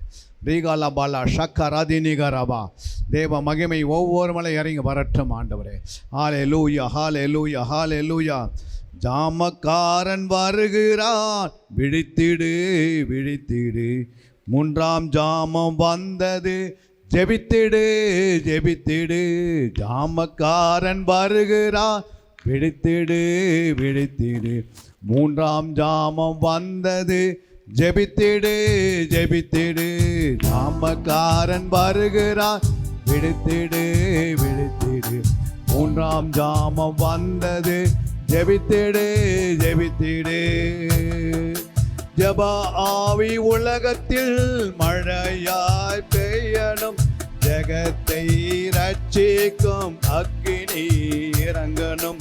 ஜெப ஆவி உலகத்தில் மழையாய் பெய்யணும், ஜெகத்தை ரட்சிக்கும் அக்கினி இறங்கணும். ஜெபம் செய்ய வீரர்கள் சபையில் எழும்பணும், ஜெயம் பெற்ற ஸ்திரீகளும் சாட்சி கூறணும். ஜெபம் செய்ய வீரர்கள் சபையில் எழும்பணும், ஜெயம் பெற்ற ஸ்திரீகளும் சாட்சி கூறணும். ஜாமக்காரன் வருகிறான், விழித்திடு விழித்திடு, 3ஆம் ஜாமம் வந்தது, ஜெபித்திடு ஜெபித்திடு. ஜாமக்காரன் வருகிறான், விழித்திடு விழித்திடு, 3ஆம் ஜாமம் வந்தது, ஜெபித்திடு ஜெபித்திடு. சாத்தான் உன்னை கண்டதும் 7 வழியை ஓடணும், சத்தியத்தை பரசாற்றி சத்துருவை விரட்டணும். சாத்தான் உன்னை கண்டதும் 7 வழியை ஓடணும், சத்தியத்தை பரசாற்றி சத்துருவை விரட்டணும். அதிகாலை ஜெபத்தில் ஆசீர்வாதம் உண்டு, அதிகாலை ஜெபத்தில் ஆசீர்வாதம் உண்டு. ஆதி தேவன் இயேசு கிறிஸ்து வருகிறார், காத்திரு. அதிகாலை ஜெபத்தினால் ஆசீர் உண்டு, துதித்திடு. ஆதி தேவன் இயேசு கிறிஸ்து வருகிறார், காத்திரு. ஜாமக்காரன் வருகிறான், விழித்திடு விழித்திடு, 3ஆம் ஜாமம் வந்தது, ஜெபித்திடு ஜெபித்திடு. ஜாமக்காரன் வருகிறான், விழித்திடு விழித்திடு, 3ஆம் ஜாமம் வந்தது, ஜெபித்திடு ஜெபித்திடு. Give யுத்த வீரன் கைகளில் சிலுவை கொடி தெரியது. சீடன் பாட சங்கீதம் இமயத்தில் கேட்குது. யுத்த வீரன் கைகளில் சிலுவை கொடி தெரியது. சீடன் பாட சங்கீதம் இமயத்தில் கேட்குது. சமாதான சுவிசேஷ பாதரட்சை அணிந்திடு. ஆவியே பட்டயமே அணி அணியாய் புறப்படு. சமாதான சுவிசேஷ பாதரட்சை அணிந்திடு. ஆவியேன் பட்டயமே அணி அணியாய் புறப்படு. ஜாமக்காரன் வருகிறான், விழித்திடு விழித்திடு. மூன்றாம் ஜாமம் வந்தது, ஜெபித்திடு ஜெபித்திடு. ஜாமக்காரன் வருகிறான், விழித்திடு விழித்திடு. மூன்றாம் ஜாமம் வந்தது, ஜெபித்திடு ஜெபித்திடு. பரிசுத்த வசனத்தை தேடி நீயும் வாசி. படித்ததை மறவாமல் கருத்துடன் யோசி. பரிசுத்த வசனத்தை தேடி நீயும் வாசி. படித்ததை மறவாமல் கருத்துடன் யோசி. வார்த்தைகள் வல்லமையாய் ஞானமாய் பேசுது. வாதைகள் வராது, நம்பிக்கையே சாட்சி. வார்த்தைகள் வல்லமையாய் ஞானமாய் பேசுது. வாதைகள் வராது, நம்பிக்கையே சாட்சி. நாமக்காரன் வருகிறார், விழித்திடு விழித்திடு. மூன்றாம் ஜாமம் வந்தது, ஜெபித்திடு ஜெபித்திடு. நாமக்காரன் வருகிறான், விழித்திடு விழித்திடு. மூன்றாம் ஜாமம் வந்தது, ஜெபித்திடு ஜெபித்திடு. ஜெபித்திடு ஜெபித்திடு. ஜெபித்திடு ஜெபித்திடு. அல்லேலூயா. ஜாமக்காரன் ஆண்டவராக இயேசு வருக போகிறார். எப்போது நீ விழித்திருந்து ஜெபம் பண்ணிக்கொண்டே இருக்கிறதா ஆவிக்குரிய பிள்ளைகள். அல்லேலூயா. இது இந்த இரவோடு ஜெபம் முடிந்தில்ல, இந்த ஜெபங்கள் வளர்ந்து பெருக வேண்டும். அல்லேலூயா. தொடர்ந்து செபிக்க வேண்டும். உட்காரலாம், எல்லாம் அமர்ந்து கொள்ளலாம். சத்தியத்தை கேட்க வந்திருக்கிறோம். கொஞ்ச நேரம் நாம் சத்தியத்தை கேட்டு அது ஒரு 10 நிமிடம் மறுபடியும் நாம் துதித்து பாடி மறுபடியும் நாம் சத்தியத்தை கேட்டு அதிகாலையிலே நல்ல வசனத்தோடு வீட்டுக்கு போகணும். அல்லேலூயா. ஆவியானவர் பேசும்போது நம்மை விடுதலை ஆக்குகிறார். அல்லேலூயா. வாசிக்கலாம் ஒரு வசனத்தை. 1 தெசலோனிக்கர் 3ஆம் அதிகாரம் 10ஆம் வசனம் என்ன சொல்கிறது? மைக்கில் வாசிப்பாங்க, நீ கவனமாக கேளுங்க. எல்லாம் தூங்கக்கூடாது, வசனத்தை கவனமாக கேட்கணும். ஒருவேளை தூக்கம் வருதான் நீங்கள் எழுந்து நின்று போய் முகத்தை கடின்னு வந்து உட்காரணும். ஏன்னா ஆவியானவர் பேசும்போது அந்த வார்த்தை உங்களுக்கு நேராக வரும், அது உன்னை விடுதலாக்கிவிடும். அல்லேலூயா. இன்று விடுதலை நாள். அல்லேலூயா. அதனால் பிசாசு என்ன பண்ணுவான்? தந்திரமாக தூக்கத்தை கொண்டு வருவான், அசதியை கொண்டு வருவான், சோர்வை கொண்டு வருவான், அவனுடைய ஆயுதங்களை வீசுவான். அப்போ எப்படியாவது இந்த நேரத்தில் நம்ம என்ன செய்யணும்? இந்த 3ஆம் ஜாமத்தில் வந்திருக்கிறனால 3ஆம் ஜாமத்தில் ஆவியானவர் நம்மோடு இடைப்படுவார். அல்லேலூயா. வாசிக்கலாம். உங்கள் முகத்தை கண்டு உங்கள் விசுவாசத்தின் குறைவுகளை நிறைவாக்கும் பொருட்டு இரவும் பகலும் மிகவும் வேண்டிக் கொள்கிறோமே. உங்கள் முகத்தை கண்டு. அல்லேலூயா. அங்கே தெசலோனிக்கே சபைக்காக அப்போஸ்தலன் பவுல் சொல்லும் போது என்ன சொல்கிறான்னா, உங்களை முகத்தை நான் பார்க்குறேன், ஆனால் முகம் எப்படி இருக்கிறது? வாசிங்க அந்த வசனத்தை. முகம் எப்படி இருக்குதுன்னு பாருங்க. உங்கள் முகத்தை கண்டு உங்கள் விசுவாசத்தின் குறைவுகளை பாருங்க. முகத்தில் என்ன இருக்கு? குறைவு இருக்கு. விசுவாசத்தின் குறை இருக்கிறது. அல்லேலூயா. அப்போ விசுவாசத்தின் குறை எங்க கண்டுபிடிச்சிடலாம்? முகத்திலேயே கண்டுபிடிச்சிடலாம். உங்கள் முகத்திலே தெரியும். ஏன்னா விசுவாசம் இல்லாமல் எதையும் கத்திரத்தை பெற்றுக்கொள்ள முடியாது. அல்லேலூயா. விசுவாசன்றது ஒரு பெரிய ஆயுதம். அல்லேலூயா. வேதத்தில் எபேசியர் 6ஆம் அதிகாரத்தில் வாசிக்கும் போது அங்கே 7 ஆயுதங்கள் இருக்கிறது. அதில் விசுவாசம் என்பது ஒரு கேடகமாய் வேலை செய்கிறது. அல்லேலூயா. அப்போ பிசாசை துரத்துவதற்கும் பிசாசை முறியடிப்பதற்கும் நமக்கு தேவையான நன்மைகளை பெற்றுக்கொள்வதற்கும் நமக்கு தேவையான எல்லா நன்மைகளும் வருவதற்கும் என்ன ஒரே வழியான விசுவாசம். அல்லேலூயா. ஆனால் அப்போஸ்தலன் பவுல் தெசலோனிக்கே சபைக்கு எழுதும் போது என்ன சொல்கிறாருன்னா, உங்களுடைய முகத்தை கண்டேன். அப்போ முகத்தில் என்ன இருக்குது? விசுவாசம் குறை இருக்கிறது. அல்லேலூயா. அதுக்கு குறை இருக்குது. அந்த சபையில் என்ன பண்ணுறாரு? உடனே என்ன பண்ணுறாரு? ஒரு இரவு பகல் ஜபத்தை போடுகிறார். அல்லேலூயா. அந்த ஜபம் பகல் 12 மணி நேரமும் இரவு 12 மணி நேரமும் பகலும் இரவும் தொடர்ந்து ஜெபம் பண்ணுகிற ஒரு ஜெபம். அல்லேலூயா. இந்த ஜெபத்தை குறித்து இயேசு சொல்கிறார். அங்கே வாசிக்கலாம். லூக்கா 18ஆம் அதிகாரத்தில் 7ஆம் வசனம் சொல்லுகிறது, அந்தபடியே தேவன் தம்மை நோக்கி இரவும் பகலும் கூப்பிடுகிறவர்கள் ஆகிய தம்மால் தெரிந்து கொள்ளப்பட்டவர்களின் விஷயத்தில் நீடிய பொறுமையுள்ளவராய் இருந்து அவர்களுக்கு நியாயம் செய்யாமல் இருப்பாரோ? அல்லேலூயா. தம்மால் தெரிந்து கொள்ளப்பட்ட ஜனங்கள். அல்லேலூயா. இரவும் பகலும் கர்த்தரை நோக்கி நம்ம கூப்பிட்டுன்னு இருக்கிறோம். இரவும் பகலும் ஜெபம் பண்ணோம். இந்த இரவோடு முடிஞ்சிடக்கூடாது. ஐயாவுடைய டிசைன் இந்த ஜெபம் 106 முடிந்து அது இரவும் பகலாக மாறணும். ஒரு கர்ப்ப வேதனையோடு செபிக்கிற நாட்கள் வந்தாச்சு. அல்லேலூயா. நம்ம தூக்கத்தை வெறுத்து பகல் நேரத்தில் உபவாசமாக இருந்து பகல் முழுமையாக செபிக்கணும். இரவில் கண் விழித்து செபிக்கணும். அந்த இரவும் பகலும் ஜெபம் பண்ணும்போது நிச்சயமாக நமக்கு நியாயம் செய்வார் ஆண்டவர். அல்லேலூயா. தேசத்தில் ஒரு மாற்றங்களை கொண்டு வருவதற்கு சாதாரண ஜெபங்கள் போதாது. இது வரைக்கும் நம்ம செபித்த ஜெபங்களுக்கு நமக்கு கொடுத்த அபிஷேகத்தில் நம்ம ஜெபம் பண்ணி கொண்டிருக்கிறோம். அல்லேலூயா. ஆனால் அந்த ஜெபம் பண்ணது பெருக வேண்டும். அல்லேலூயா. அது கூடி நம்ம ஒரு மனதோடு நம்ம என்ன செய்ய போகிறோம்? இரவும் பகலமாக ஜெபம் பண்ணிக்கொண்டே இருக்கிறோம். ஆனால் ஏற்றி கொண்டே இருப்போம். பிசாசு தானவே எல்லை விட்டு ஓடிடுவான். அல்லேலூயா. அக்னி ஏற ஏற ஒரு பாத்திரத்தை நீங்கள் வைக்கிறீங்க. 100 பேருக்கு டீ போடுறதுக்கு ஒரு பாத்திரத்தை வைக்கிறீங்க. 10,000 பேர் பொறுத்து ஒரு பாத்திரம் வைக்கிறீங்க. 2 பேருக்கும் 2 அனல் மூட்டி எழுப்பும் போது இந்த 10,000 பேர் பொறுப்பதுக்கு எவ்வளோ நேரம் ஆகும்? எவ்வளோ நேரம் ஆகும்? நம்ம 10,000 போடுறதுக்கு நீங்கள் எப்படி 100 பேருக்கு போடுறதுக்கு நீங்கள் எந்த அனல் வச்சிங்களோ அதே அனல் அதுக்கு வச்சா அது எத்தனை நாள் ஆகும்? இது கிட்டத்தட்ட 6 மணி நேரம் ஆகும்னா அது 12 மணி நேரம் இல்லாத எத்தனை மணி நேரம் ஆகும்? யோசித்து பாருங்கள். 1000 பேருக்கு போடுறீங்கன்னா கிட்டத்தட்ட எவ்வளோ ஆகும்? ஒரு 24 மணி நேரம் வச்சா தான் ஆகும். அல்லேலூயா. ஒரு கோழி முட்டை மேலே உட்காந்து 21 நாள் அது என்ன பண்ணோம்? சரியாக அது மேலே உட்காந்துனே இருந்தால் தான் கரெக்டாக அது ரூபத்தின்படி ஒரு குஞ்சை பொறிச்சு எடுக்க முடியும். அல்லேலூயா. அதே கோழியானது ஊரெல்லாம் சுற்றிட்டு வந்து அடிக்கடி உட்காந்து அடிக்கடி ஊரெல்லாம் சுற்றினா என்ன பண்ண முடியும்?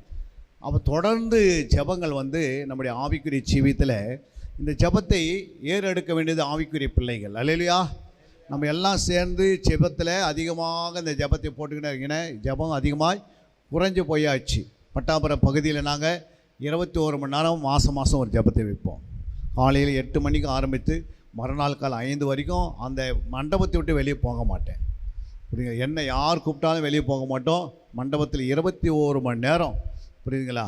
அவங்களுக்கு உள்ளே சாப்பாடு செய்வோம். உள்ளே டீ போடுறதுக்கே பார்த்தீங்கன்னா அதுக்குன்னு ஒரு ஆளை வைப்போம். அந்த டீ போடுறதுக்கு அவருக்கு 2000 ரூபாய் கையில் கொடுத்தா தான் அவர் டீ போட்டு தருவார் 21 மணி நேரத்துக்கு. அல்லேலூயா. 21 மணி நேரம் முடிஞ்ச பிறகு ஏன் அப்படின்னா அந்த டீ குடிக்கும் போது தொண்டையில் என்ன ஆகிடக்கூடாது? கரகரன்னு ஆகிடக்கூடாது. நல்ல இஞ்சி போட்டு இஞ்சி தனியாக அதுக்குன்னு ஒரு ஸ்பெஷல் இஞ்சி இருக்குது. அது போய் வாங்கின சொல்லுவார் என்ன. இப்படி தான் ஜெபத்தை நடத்தி கொண்டு வந்தோம். அல்லேலூயா. அது கொரோனா முடிஞ்ச பிறகு முடிச்சிட்டோம். அதுக்கு பிறகு இது வரைக்கும் அந்த ஜெபத்தை நாங்கள் என்ன பண்ண முடியல, ஏறெடுக்க முடியலை. ஏன்னா நாங்கள் சுவிசேஷ ஊழியத்தை போதிக்கிற ஊழியங்களை நாங்கள் செய்து கொண்டிருக்கிறதுனால இது யாராவது மேய்ப்பர் இணைந்தால் தான் ஊழியம் செய்ய முடியும். மேய்ப்பருக்கு தெரியாத ஒரு சுவிசேஷ ஊழியம் செய்தால் அது வளருமா? ஐயா வளருமா? வளரவே வளராது. அப்போ அந்த மேய்ப்பர்களோடு கனெக்ட் பண்ணணும். அல்லேலூயா. அதனால தான் எங்களை இந்தியன் ஆர்மியிலேருந்து ஆண்டு கொண்டு வந்தார். இந்தியன் ஆர்மியில் 72 மணி நேரம் என்ன செய்வோம்? நைட்டும் பகலும் தூங்காமல் எதிரிகளுக்கு முன்பாக போய் நிற்கணும்னா சும்மா நிற்க முடியுமா? ஐயா நிற்க முடியுமா? பார்டரில் போய் நிற்கணும். இரவு பகலும் நிற்கணும். வருஷத்துக்கு 2 முறை அது மாதிரி ட்ரைனிங் கொடுப்பாங்க. 3 இரவு 3 பகல். அதில் சாப்பாடு இருக்காது. அதில் என்ன இருக்காது? சரியான தண்ணி இருக்காது. கொஞ்சமான தண்ணி தான் என் கையில் கொடுத்துருப்பாங்க. அந்த தண்ணியை வச்சு 3 நாள் குடிக்கணும். யோசித்து பாருங்கள். கொஞ்சோண்டு கலகலாக கொடுப்பாங்க. அதை சாப்பிட்ணும். 3 நாளைக்கு வரைக்கும் வச்சுக்கணும். யோசித்து பாருங்கள். டிக் பண்ணணும். யோசித்து பாருங்கள். இதெல்லாம் எப்படின்னா அப்படி ஒரு பயிற்சி கொடுத்து ஒரு 3 இரவு பகல் தூங்காமல் இருந்து நாட்டுக்காக அப்படி ஒரு வேலை செய்ததுனால தான் இன்றைக்கி நம்முடைய சென்னையில் பகுதியில் நம்ம தமிழ்நாட்டில் பல வட மாநிலங்களில் போய் 72 மணி நேரம் ஜெபத்தை வைக்கிறோம். அல்லேலூயா. இன்றைக்கி அந்த சபைலாம் ஓங்கி வளர்ந்துச்சு. இந்த மாதிரி சபையை கட்டிட்டாங்க. இவ்வளோ ஆத்மக்கள் வந்தாச்சு. அதுக்கு என்ன காரணம்? ஜெபம் பெருக ஆத்மா ஒரு பக்கம் பெருகினே இருக்கும். அல்லேலூயா. இரவு பகலை நீ ஜெபிக்க ஆத்மா என்ன செய்யும்? தேசத்துலேருந்து மக்கள் அந்த பக்கத்துலேருந்து என்ன பண்ணுவார்? இந்த பட்டணத்தில் ஜெபம் பண்ண இந்த பட்டணத்தில் இருக்கிற எல்லா விதமான துறைதனங்கள் உள்ளவர்கள், அப்புறம் தமிழ்நாட்டில் இருக்கிற மாநில துறைகள், மத்திய துறையில் உள்ள மற்றும் தனியார் துறை, நம்முடைய தமிழ்நாட்டினுடைய துறையில் இருக்கிற எல்லாம் மனம் திரும்பி சபைக்குள்ளே வருவாங்க. அல்லேலூயா. ஏன்னா எல்லாம் ஆவி என்ன பண்ணுது ஜெபிக்கும் போது. நீங்கள் ஜெபிக்கலை, நீங்கள் ஜெபத்துக்கு எப்போ வந்தீங்களோ அப்போயே ஆவிகள் ஓட ஆரம்பிச்சிடும். ஏன் அப்படின்னா எல்லை விட்டு அது போயிடும். ஏன்னா ஜெபத்திற்கு வல்லமை அதிகமாக இருக்கிறனால பரலோகம் திறந்து பூமியிலே ஆவியானவர் இறங்குறார். அல்லேலூயா. அப்போ நம்முடைய ஜெபம் இரவும் பகலமாக என்ன செய்யணும்? ஜெபிக்கிறதுக்கு வரப்போகிற நாட்கள் ஐயா அவர்கள், நான் ரெக்வெஸ்ட் பண்ணுறேன், ஐயா அவர்கள் வரப்போகிற நாட்களில் இந்த மண்டபம் ஃப்ரீயாக கொடுக்கப்படுகிறது. அல்லேலூயா. ஐயா சொன்னார், அதுக்காக எவ்வளோ தியாகம் பண்ணியிருப்பார். சும்மா ஃப்ரீயாக தரமாட்டாங்க. தந்திருக்கிறாங்கன்னா நம்ம அதை பயன்படுத்துவதற்கு நீங்கள் ஒத்துழைக்கணும். ஒரு இரவு வெள்ளிக்கிழமை சாயந்தரம் ஆரம்பித்தா சனிக்கிழமை சாயந்தரம் போய் முடிஞ்சிருது. புரியுங்களா? அப்போ நீங்களும் ஆசீர்வதிக்கப்படுறீங்க, ஐயாவும் சபையும் ஆசீர்வதிக்கப்படுது, இந்த பட்டணமும் ஆசீர்வதிக்கப்படுகிறது. இல்லையா? ஏன்னா அதிக ஜெபத்தை ஏறெடுக்கிறதுக்கு நம்ம என்ன பண்ணோம்? 7 ஜாமத்தை போடணும். ஒரு ஜாமத்துக்கு 3 மணி நேரம். 7 ஜாமம் எவ்வளோ ஆச்சு? 21 மணி நேரம். இல்லையா? அப்படி 21 மணி நேரம் கண்காணிக்காக நம்ம உபவாசம் பண்ணி நல்லா நீங்கள் ஜெபத்தில் நீங்கள் வளர்ந்தீங்கன்னா கட்டுத்தானாக உடஞ்சிடும். உங்கள் குடும்பம்லாம் ஆசீர்வதிக்கப்பட்டுரும். இல்லையா? ஜெபிக்கிற குடும்பம், ஜெபிக்கிற சபை, ஜெபிக்கிற மாவட்டங்கள், ஜெபிக்கிற மாநிலங்கள், ஜெபிக்கிற தேசம்லாம் ஆசீர்வதிக்கப்பட்டுனே இருக்கும். நீ யோசித்து பாருங்க, எங்கே ஜெபம் இருக்கிறதோ அங்கே பிசாசுக்கு ஆதிக்கம் இருக்கவே இருக்காது. இல்லையா? எந்த இச்சைகள் இருக்காது, எந்த விதமான அநியாயமான காரியங்கள் நடக்காது, அநீதியான காரியங்கள் நடக்காது. அந்த பகுதியில் உண்மை இருக்கும், உத்தமம் இருக்கும், நேர்மை இருக்கும், பரிசுத்தம் இருக்கும். எங்கே ஜெபிக்கிற இடத்துல இதெல்லாம் உருவாகுது. ஏன்னா ஆவி அந்த எல்லை விட்டு என்ன பண்ணிடுது? வேறு இடத்துக்கு போயிடுது. அல்லையா? எத்தனை பேர் விசுவாசிக்கிறீங்க? அப்போது இரவும் பகலும் ஒரு ஜெபத்தை என்ன செய்யணும்? இப்படி நாங்கள் பல ஜெபங்கள், ஜாமக்கார ஜெபம், அதனால தான் ஜாமக்கார பாடல். அல்லையா? ஜாமக்காரன் என்றால் அவன் எப்போதும் விடுத்திருந்து ஜெபிக்கிறவன். ஜாம காத்து ஜெபிக்கிற பேர் தான் ஜாமக்காரன். யுத்த வீரன்கள், போர் சேவகர்கள் என்ன பண்ணுவாங்க? இந்த யுத்த வீரனுக்கு படையேற்பில் யுத்த வீரன் பேர், புதிய ஏற்பாட்டில் போர் சேவகன் என்று. அல்லையா? இந்த போர் சேவகர்கள் என்ன செய்வாங்கன்னா, அதிகமாக சத்துருக்களை கூட என்ன பண்ணுவாங்க? சாத்தானை மேற்கொள்ளக்கூடிய வல்லமை அவங்ககிட்ட இருக்கும். அல்லையா?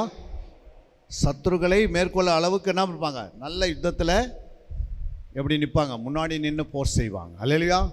சீசர்கள் இறங்கி இதிலேருந்து ஒரு கூட்டம் சீசனை எழுப்புவார் ஆண்டவர். இந்த சீசரெல்லாம் எழுப்பி என்ன பண்ணுவாங்க? சுவிசேஷத்தை அறிவிப்பாங்க. சுவிசேஷம் அறிவிக்கிற வேலை சீசருடைய வேலை, ஜெபிக்கிற வேலை ஜாமக்காரர்கள் வேலை, சாத்தானை துரத்துக்கிற வேலை, போர் செய்கிற வேலை. இந்த எல்லாம் பைபிளில் எழுதி வச்சுக்கிறார் இயேசு கிறிஸ்து. அல்லையா?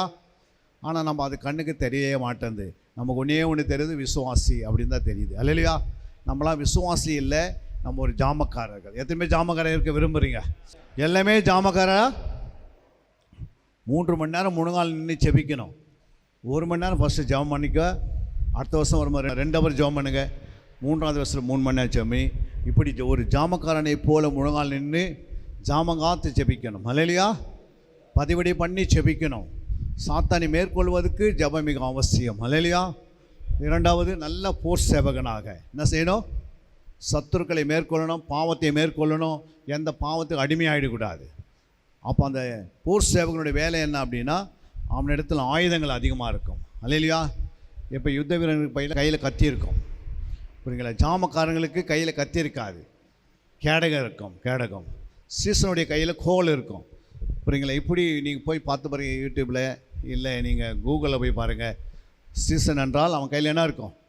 உங்களுக்கு அந்த சீசனுடைய ஜாமக்காருடைய யுத்தவீரருடைய போட்டாக்கள் இந்த கதுவதுக்கு பாருங்கள், அந்த வருஷம் வச்ச லைனாக வச்சுட்டு அவங்களுக்கு பார்த்தோமோ அதில் வசனம் எழுதியிருக்கும். ஜாமக்காரனுடைய வசனம், யுத்தவீரனுடைய வசனம், அந்த போட்டாங்கள் இருக்கும். உனக்கு அந்த எண்ணம் வந்துடும்.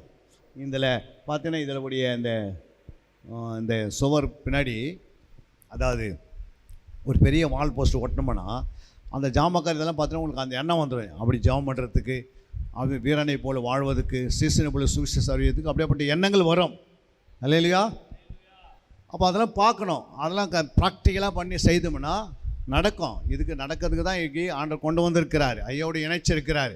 சும்மா எதுக்கோ திருவள்ளூர் மாவட்டத்தில் நானும் உட்காந்துன்னு காலத்தை ஓட்ட விட நிறைய ஜெபம் பண்ணியிருக்கிறோம். இன்னும் அதிகமான ஜெபம் தேவை. இல்லையா? இந்த பட்டணத்தில் அதிகமான ஜெபம் வேணும்னா அதுக்கு யார் வேணும்? ஜாமக்காரர்கள், யுத்த வீரர்கள், 3வது நல்ல சீசர்கள் வேணும். இல்லையா? இந்த 3 நல்ல குவாலிஃபிகேஷன் ஆகிடுவீங்க. கை நிறைய உங்களுக்கு ஆசீர்வாதங்களை கட்டளையிடுவார். அல்லேலூயா. ஒரு குறையில்லாத சபையில் வளர்ச்சி உண்டாகும்.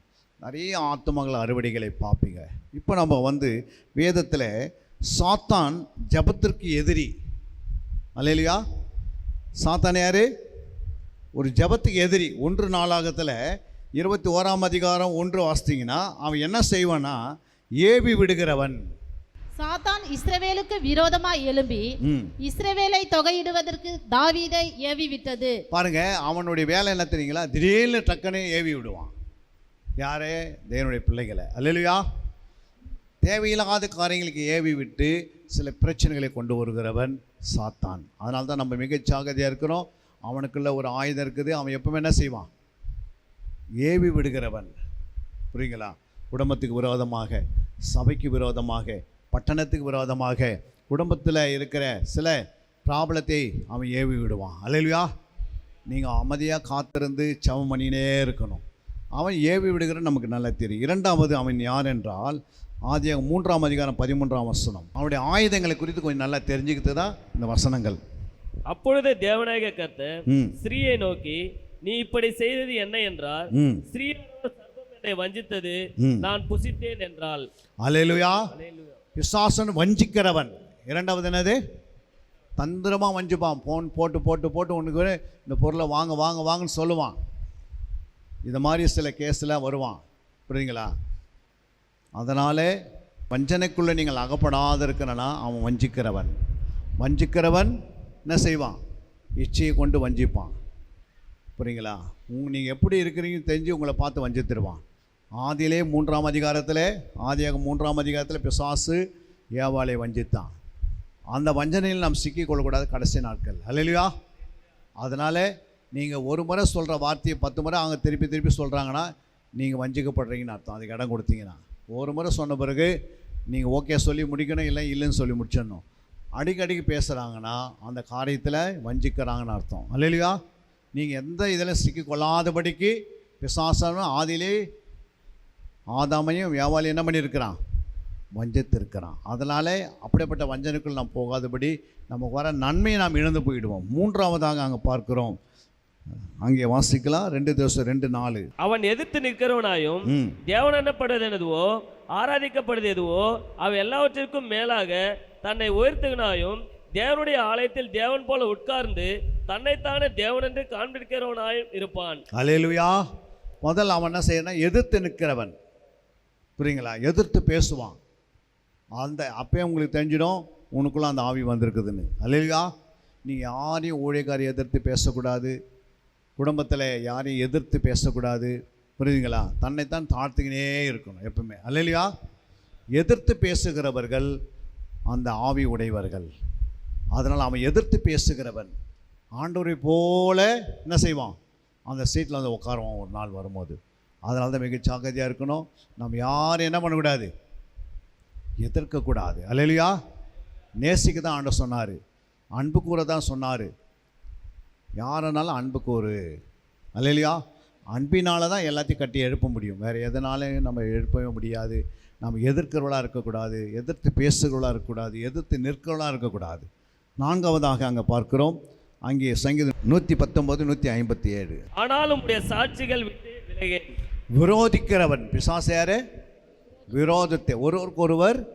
இன்னைக்கு சபைக்கு விரோதம் நிறைய உண்டாகுது. ஊழியர்களுக்கு விரோதமாக ஊழியம். புரியுங்களா? ஊழியர்களுக்கு மத்தியில் ஒரு விரோதம் இருக்கிறது. அதே மாதிரி விசுவாசிகளுக்கு மத்தியில் ஒரு விரோதம்.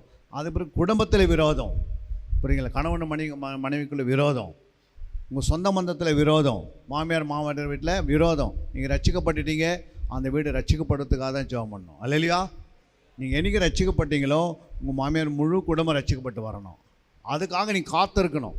விரோதத்தை உண்டு பண்ணதுக்காக நம்மளை கத்திரிங்க வைக்கல. நம்மளை ஆண்டவர் எதுக்காக வைத்தினா நம்ம அவர்கள் ஒன்றாக சேர்ப்பதுக்காக. அல்லேலூயா. ஒருமனப்படுவதுக்காக. புரியுங்களா? சாத்தானாவன்னு எப்போது என்ன செய்வான்? விரோதத்தை உண்டு பண்ணுகிறவன். அதனால் நீங்கள் நல்லா தெரிஞ்சுக்கணும். இந்த ஆயுதம் பிசாசுன்னு உடனே தெரிஞ்சு வச்சுக்கணும். அடுத்ததாக நம்ம 1 பேதுரு 2:2. சகலவித கபடத்தையும் வஞ்சனைகளையும் பொறாமைகளையும் சகலவித புறங்கூறுதலையும் ஒழித்துவிட்டு நீங்கள் வளரும்படி புதிதாய் பிறந்த குழந்தைகளைப் போல திருவசனமாகிய கலங்கமில்லாத ஞானப்பாலின் மேல் வாஞ்சியாயிருங்கள். இதில் பார்த்தீங்கன்னா நீங்கள் புறங்கூறுகிறவன் என்னது? பிசாசம் என்ன பண்ணுவான்? புறங்கூறுவான். ஒருத்தர் மேலே ஒருத்தர் என்ன பண்ண போட்டு கொடுக்கறதுக்கு போய் சொல்லுவான். இந்த மாதிரி அந்த சிஸ்டர் உன்னை பற்றி பேசுனாங்க, அந்த ஐயன் உன்னை பற்றி பேசுனாங்க, அதை பேசுனாங்க, இதை பேசுனாங்கன்னு ஏதாவது புறங்கூறி தெரிஞ்சுக்கினே இருப்பான். யாரையும் நீங்கள் புறங்கூறவே கூடாது. அந்த ஆவிக்கு இடம் கொடுக்கவே கூடாது. அல்லேலூயா. இன்னையிலேருந்து நீங்கள் என்ன பண்ணணும்? இதுக்கு எச்சரிக்கையாக இருக்கணும்.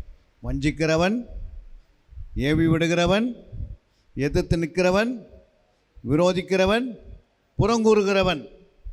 அடுத்தது பாருங்க, 1 Thessalonians 2:18. ஆகையால் நாங்கள் உங்களிடத்தில் வர 2 தரம் மனதாயிருந்தோம். பவுலாகிய நானும் வர மனதாயிருந்தேன். சாத்தானோ எங்களை தடை பண்ணினான். அல்லேலூயா. தடை பண்ணுகிறவன். ஊழியத்துக்கு போகாதே, ஜெபத்துக்கு போகாதீங்க, ஆலயத்துக்கு போகாதீங்க, வேதத்தை எடுக்காதீங்க, ஜெபம் பண்ணாதீங்க, இப்படி என்ன செய்வாம தடை பண்ணிக்கினே வருவான். அதனால் உங்களுக்கு ஒரு எண்ணம் இருக்கணும். பிசாசவன் எப்போதுமே என்ன பண்ணுவான்? நல்ல காரியத்துக்கு எப்பவுமே தடை பண்ணுவான். ஜெபத்துக்கு போக விட மாட்டான். புரியுங்களா? ஒவ்வொரு சாலையத்துக்கு போக விட மாட்டான். புரியுங்களா? 2வது சத்தியத்தை அறிவித்து விட மாட்டான். அல்லேலூயா. அப்போது அவன் தடை பண்ணுகிறவன். நீங்கள் இங்கே வருவதுக்கு எத்தனையோ தடைகள் இருந்திருக்கும். அதுக்கு முன்னாடி நீ ஜெபம் பண்ணணும். ஐயா அவங்க கிட்டத்தட்ட இந்த மீட்டிங் 10-15 நாளைக்கு முன்னாடியே ரிலீஸ் பண்ணிட்டாரு. என்னங்க ஐயா?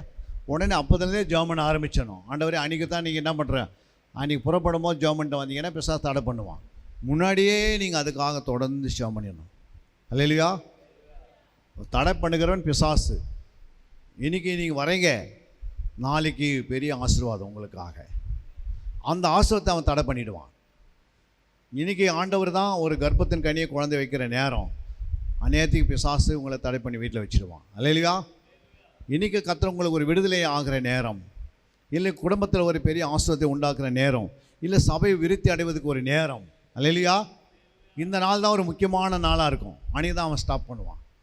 அந்த ஜெபத்தில் நீங்கள் வர முடியாது போயிடுவீங்க. அதனால தான் எல்லா ஜெபத்திலையும் கலந்து கொள்ளணும். சபையை விட்டு விடாதபடிக்கு தொடர்ந்து சபைக்கு நேரத்தோடு வந்து சேரணும்.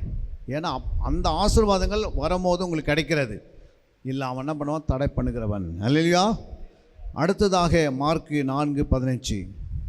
வசனத்தை கேட்டவுடனே சாத்தான் வந்து அவர்கள் இருதயங்களில் விதைக்கப்பட்ட வசனத்தை எடுத்து போடுகிறான்.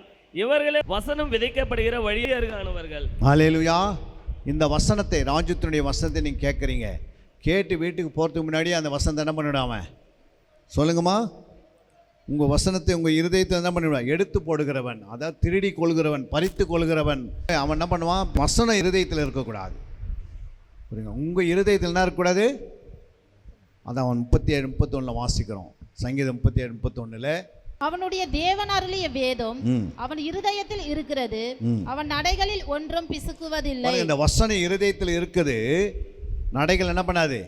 பிசக்காது. உன் நடைகள் எப்படி இருக்கும்? நேர்மையாக இருக்கும், உண்மையாக இருக்கும், உத்தமமாக இருக்கும், பரிசுத்தமாக இருக்கும், நீதியாக இருக்கும். புரியுங்களா? எந்த இடத்துலையும் உங்களுக்கு என்ன இருக்காது? தடை இருக்காது. ஆனால் பிசாசு என்ன பண்ணுவான்? வசனத்தை இருதயத்திலிருந்து எடுத்துட்டானா நடைகள் பிசைக்கு போயிடுனா அங்கே பிசைக்கு என்ன பண்ணுவான்? நீங்கள் தான் பிசைக்கு போயிடுவீங்க. அல்லேலூயா. வசனம் இருதயத்தில் இருந்தால் நீங்கள் பிசகாதிருப்பீர்கள். அல்லேலூயா. உங்களுடைய வழி நேர்மையாக இருக்கும், பேச்சில் நேர்மை இருக்கும், உண்மை இருக்கும், உத்தமம் இருக்கும், பரிசுத்தம் இருக்கும், தேவனுக்கு பயப்படுற பயம் இருக்கும், ஆலயத்துக்கு வர ஒரு பயம் இருக்கும். உங்களுக்குள்ளே கர்த்தர் உங்களை உயர்த்துற நேரம் வரும். அல்லேலூயா. ஆனால் பிசாசான் என்ன செய்வான்? இந்த இருதயத்தில் வசனம் இருக்கக்கூடாது. அல்லேலூயா. சங்கீதம் 119:11 அதான் சொல்றார் ஆண்டவர். நான் உமக்கு விரோதமாய் பாவம் செய்யாதபடிக்கு உமது வாக்கை என் இருதயத்தில் வைத்து வைத்தேன். பாருங்க, பாவம் செய்யாத இருக்கிறனா என்ன செய்யணும்? சொல்லுங்கம்மா. அந்த வார்த்தையை எடுத்து எங்கே வைக்கணும்? உங்கள் இருதயத்தில் வைக்கணும். அல்லேலூயா. உங்கள் இருதயத்தில் இந்த வசனம் இருந்தால் தான் பாவத்துக்கு இடம் கிடைக்காது. எப்போ பாவம் செய்வாங்க கிறிஸ்தவங்கன்னா, வசனம் இல்லாத நேரத்தை பண்ணுவோம். பாவம் செய்வோம், போய் பேசுவாங்க, டக்குன்னு என்ன பண்ணுவாங்க? எதிர்த்து பேசுவாங்க, டக்குன்னு என்ன பண்ணுவாங்க? கீழ்ப்படியாமல் போயிடுவாங்க, டக்குன்னு என்ன பண்ணுவாங்க? சொல்லுங்கள், கீழே விழுந்துருவாங்க. பலவிதமான போராட்டங்கள் வரும். அதனால தான் இருதயத்தில் வசனம் இருக்கிற வரைக்கும் சாத்தான் என்ன பண்ண முடியாது? உங்களால் பாவம் செய்ய முடியாது. அல்லேலூயா. பாவம் உள்ளே வருவதுக்கு சான்ஸு கிடையாது. அதனால தான் பிசாசானவனுக்கு தெரியும், வசனத்தை எடுத்துருவான். வசனத்தை எடுத்த பிறகு தான் அவங்கள அசைப்பான். பாவத்தில் விழ வைப்பான். ஆண்டவருக்கும் உனக்கும் நடுவில் என்ன பண்ண ஒரு பெரிய சுவரை போல் வந்து நின்றோம். நீங்கள் அப்புறம் ஜெபம் பண்ணீங்க, உங்கள் ஜெபம் கேட்கப்படாது. அல்லேலூயா. அதான் நீதிமொழி 28:9 கூட அதான் சொல்கிறார் ஆண்டவர்.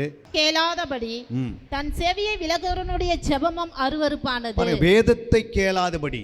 அல்லேலூயா. பாருங்க, வேதத்தை கேட்காத இருந்தீங்கன்னா இங்கே நீங்கள் பண்ணுற ஜெபத்தில் என்ன இருக்காது, நம்ம இருக்காது. வேதத்தை கேட்காது போயிட்டீங்கன்னா உங்கள் ஜெபம் எப்படி ஆகிடும், அருவருப்பாகிடும். அதனால தான் ஜெபம் என்பது ஏன் அப்படின்னா, வேதன்றது தான் ஆண்டோடைய வாய். இந்த வேதம் யாருடைய வாய்? கர்த்தருடைய வாயினால் வந்த வார்த்தைகள், அவர் நாவினாலே உதடினாலே வாயினாலே பேசின வார்த்தைகள். அது எப்போதும் அந்த வசனத்தை கவனிக்கணும். அதனால தான் தேவன் பேசும்போது ரொம்ப கவனமாக கேட்டு ரொம்ப உங்கள் இருதயத்தை பக்கமாக வச்சுக்கணும். எத்தனை தூங்குறீங்க? ஒரு கரங்களை தட்டி தேவன் நாமத்தை மையப்படுத்துவாங்களா? தூங்குற ஒரு அழிய சொல்லுங்கள். தூங்கக்கூடாது. தூங்கினா உங்களுக்கு தூக்கம் வரும், ஆனால் நீங்கள் என்ன பண்ணணும், உடனே எழுந்து முகத்தை கழுவிக்கணும். அல்லேலூயா. உங்களுக்கு எல்லா வசதியும் இங்கே இருக்கிறது. அதனாலே வசனத்தை உங்கள் செவியிலே ஃபஸ்ட்டு உள்ளே போகணும். தூக்கம் வந்துச்சுன்னா போகாது. அல்லேலூயா. அதனால தான் தூங்கக்கூடாது. நீங்கள் என்ன பண்ணணும், தூக்கம் வராதபடிக்கு என்ன பண்ண, வசனத்தை கேட்டுக்கினே இருக்கணும். அடுத்த வசனம் என்ன சொல்ல போகிறேன், அதுக்கு அடுத்த வசனம் என்ன வரப்போகிறது, அதுக்கு அடுத்தது வசனம் என்ன வரப்போகிறது. இப்படி தான் நீங்கள் என்ன பண்ணணும், வேதத்தை திறந்து அதிகமாக பார்க்கணும். எல்லா கையிலும் பைபிள் இருக்கணும், எல்லாருடைய கையில் நோட்ஸ் இருக்கணும். எல்லோரும் வசனத்தை நோட் பண்ணணும். வசனத்தில் வளரும் போது ஜெபம் வளரும். அல்லேலூயா. நாங்கள் இந்த அளவுக்கு 40 பக்கம்லாம் ஜெபத்துக்கு என்ன காரணம்னா, இதை இரவும் பகலும் வாசித்து தியானம் பண்ணி நைட்டில் 10 மணிக்கு பைபிள் எடுத்து வச்சோம்னா காலைல 5 மணி வரைக்கும் வாசித்துருவோம். எத்தனை மணி வரைக்கும்? நைட்டு 10 மணிக்கு ஆரம்பிப்போம், பைபிளை படிக்க ஆரம்பிப்போம். அப்படியே தூக்கமே வராது. அப்படியே காலை 5 மணி ஆகிடும். 6 மணிக்கு வேலைக்கு எழுந்து போயினே இருப்போம். புரியுங்களா? தூக்கம் ஆண்டவர் தான் கொடுக்கணும். அல்லேலூயா. நம்ம தூங்குறதும் தூங்காத இருக்கிறதுக்கு கர்த்தருடைய கரத்தில் இருக்கிறது. அல்லேலூயா. அது தூங்கினாதான் எனக்கு பலன் வரும் அப்படின்லாம் கிடையாது. அது உலகம். அதான் சொல்கிறேன், இரவும் பகலும் அவர்கள் என்ன பண்ணாங்க, விசுவாசத்துக்காக ஜெபம் பண்ணினாங்க. இரவும் பகலும். இன்னும் நீங்கள் பார்த்தீங்கன்னா அந்த வசனத்தில் இன்னொரு வசனம் ஆண்டவர் சொல்கிறார். அந்த இடத்துல பாருங்கள், அப்போஸ்தலர் 27 வாசிங்க. வாரத்தின் முதல் நாளிலே அப்பம் பிற்கும்படி சீசர்கள் கூடி வந்திருக்கையில் பவுல் மறுநாளிலே புறப்பட வேண்டும் என்று இருந்து அவர்களுடனே சம்பாசித்து நடுராத்திரி மட்டும் பிரசங்கித்தான். பாருங்க, காலையில் வாரத்தினுடைய திருவிருந்து கொடுக்குற நாளில் அவர் கையில் மைக்கை கொடுத்தாங்க. எப்போ முடிச்சார் மைக்கை? நடுராத்திரி வரைக்கும் பேசுகிறாரு. அதுதான் வசனத்துக்கு எழுப்புதல். அல்லேலூயா. அப்போ அந்த காலத்தில் அந்த எழுப்புதல் காலத்தில் வசனம் வாசிக்கும் போது அவங்க போதாது, பத்தாது. ஆண்டவர் அவங்க பேச பேச பேச ஜனங்க என்ன பண்ணுறாங்க, சபையார் சாப்பாடு மறந்துட்டாங்க, மதியம் லஞ்சை, அப்புறம் நைட்டு டின்னரை மறந்துட்டாங்க, அப்புறம் டீயை மறந்துட்டாங்க, எல்லாம் மறந்துட்டாங்க. ஆனால் பிரசங்கம் என்ன பண்ணுறாரு, அவர் நடுராத்திரி வரைக்கும் பிரசங்கம் பண்ணி கிடக்கிறாரு. அல்லேலூயா. அதான் வசனத்துக்கு ஒரு எழுப்புதல். வசனத்துக்கு எழுப்புதல் இல்லை அப்படின்னா என்ன பண்ண முடியாது, சபை வளராது. சபை வளரணுன்னா வசனத்துக்கு எழுப்புதல் வேணும். அல்லேலூயா. அதுதான் அப்போஸ்தலர் 6:7 வாசிக்கிறோம். தேவ வசனம் விருத்தி அடைந்தது, சீஷருடைய தொகை எருசலேமில் மிகவும் பெருகிற்று. பாருங்க, தேவ வசனம் எங்கே விருத்தி அடையுதோ, உங்கள் சபையில் எல்லாருக்குள்ளே தேவ வசனம் விருத்தி அடைஞ்சுன்னு வச்சுங்க. நீங்கள் எல்லாம் தேவ வசனத்துக்குள்ளே நல்லா வளர்ந்துட்டீங்கன்னு வச்சுங்களா, உடனே சபை என்ன பண்ணோம், சீஷருடைய தொகை பெருகிடும். அல்லேலூயா. இது எங்கே பெருகிச்சுன்னா, இஸ்ரவேல் தேசம் எங்கே பெருகிடுச்சு, எங்கே பார்த்தாலும் யாரை பார்த்தாலும் என்னங்கிறாங்க, வசனத்துக்குள்ளே நிறையிட்டாங்க. அப்போ இந்த வசனத்தை உள்ளே இல்லாதனால தான் நமக்கு வர ஆசீர்வாதம் எல்லாம் தடையாக இருக்குது. வசனம் தான் நமக்கு என்னது, ஒரு நிலக்கரி மாதிரி, ஒரு பெட்ரோல் மாதிரி. அல்லேலூயா. பெட்ரோல் போடாமல் வண்டி என்ன பண்ணாது, ஓடாது. அப்போ அந்த பெட்ரோல் போட்ட பிறகு நம்ம என்ன பண்ணுறோம், வண்டி ஓட ஆரம்பிக்குது. அது மாதிரி நல்லா நீங்கள் வசனம் உள்ளே போனால் இது ஒரு ஆகாரம்.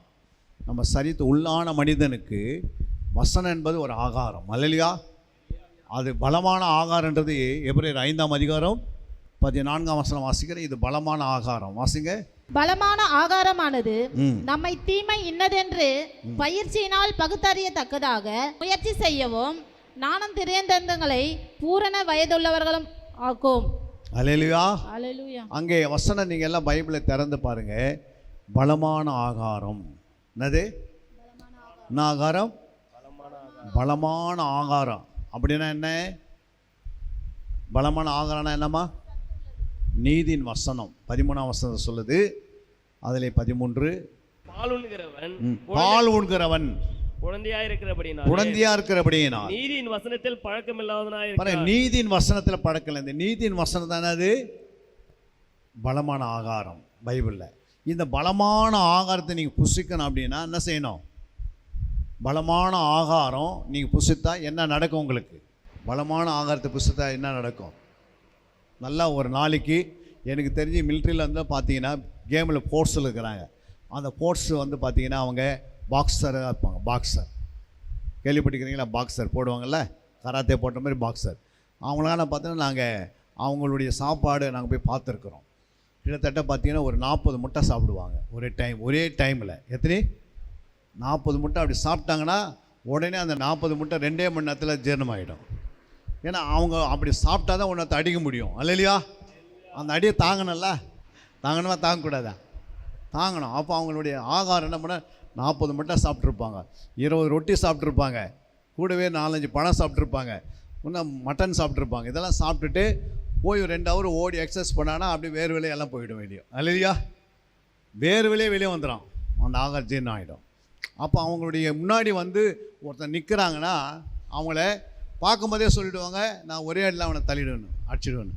ஏன் அப்படின்னா அவன் பலமான ஆகாரம் புசித்திருக்கிறான். அதான் வேத வசனன்றது. நீதியின் வசனம் ஒரு பலமான ஆகாரம். என்ன வசனம்? நீதியின் வசனம் என்பது ஒரு பலமான ஆகாரம். அதை நீங்கள் புசிக்கணுன்னா என்ன பண்ணணும்? அதை பலமான ஆகாரமானது நன்மை தீமை. நன்மை என்னது, தீமை என்ன டக்குன்னு தெரியும். புரியுங்களா? இன்றைக்கி நன்மை தீமை என்ன பண்ணுறது தெரிய மாட்டேங்குது. அல்லையா? அதுக்கு என்ன காரணம்? அதில் அவங்களுக்கு பழக்கம் இல்லை. என்ன இல்லை? ஒரு காரியத்தில் பழக்கம் இல்லைன்னா டக்குன்னு முன்னாடி வந்து நன்மை தீமை சொல்லுங்கன்னா சொல்ல முடியுமா? ஒரு பொருளை எடுக்கிறீங்க, இது ஒரிஜினலாக டூப்ளிகேட்டாக என்ன பண்ணாது தெரியாது. ஒரு ஒரு உங்ககிட்ட வந்து ஒரு 500 ரூபா நோட்டு தராங்க, அது டூப்ளிகேட் அப்படின்னா எப்படி தெரியும் உங்களுக்கு? ஐயா எப்படி தெரியும்? ஒரு டூப்ளிகேட் நோட்டு உங்கள்கிட்ட கொடுத்துட்டாங்க, அது டூப்ளிகேட்னு உங்களுக்கு எப்படி தெரியும்? எதை வச்சு கண்டுபிடிப்பீங்க? ஒரு டூப்ளிகேட் நோட்டை நீங்கள் டூப்ளிகேட் எப்படின்னு தெரியுன்னா ஒரு நல்ல நோட்டை நல்லா அறிஞ்சு வச்சுருக்கணும். இல்லையா? ஒரு நல்ல நோட்டு அறிஞ்சா டூப்ளிகேட் நோட்டு என்னன்னு தெரியும். ஏசு நல்லா அறிஞ்சு வச்சா பிசாசு யாருன்னு தெரியும். ஆனால் இயேசுவே தெரியாதெல்லாம் என்ன பண்ணாது. இயேசுவும் நீங்கள் சரியாக அறியலைன்னா பிசாசு பக்கத்தில் வந்து உட்காந்தாலே தெரியாது. தெரியுமா? தெரியாது. ஆனால் பிசாசு என்ன பண்ண, ஒளியின் வஸ்திரம் தரித்து வருவான்றாரு. ஒளியின் வஸ்திரம் தரித்து கொண்டு உங்ககிட்ட வருவான்.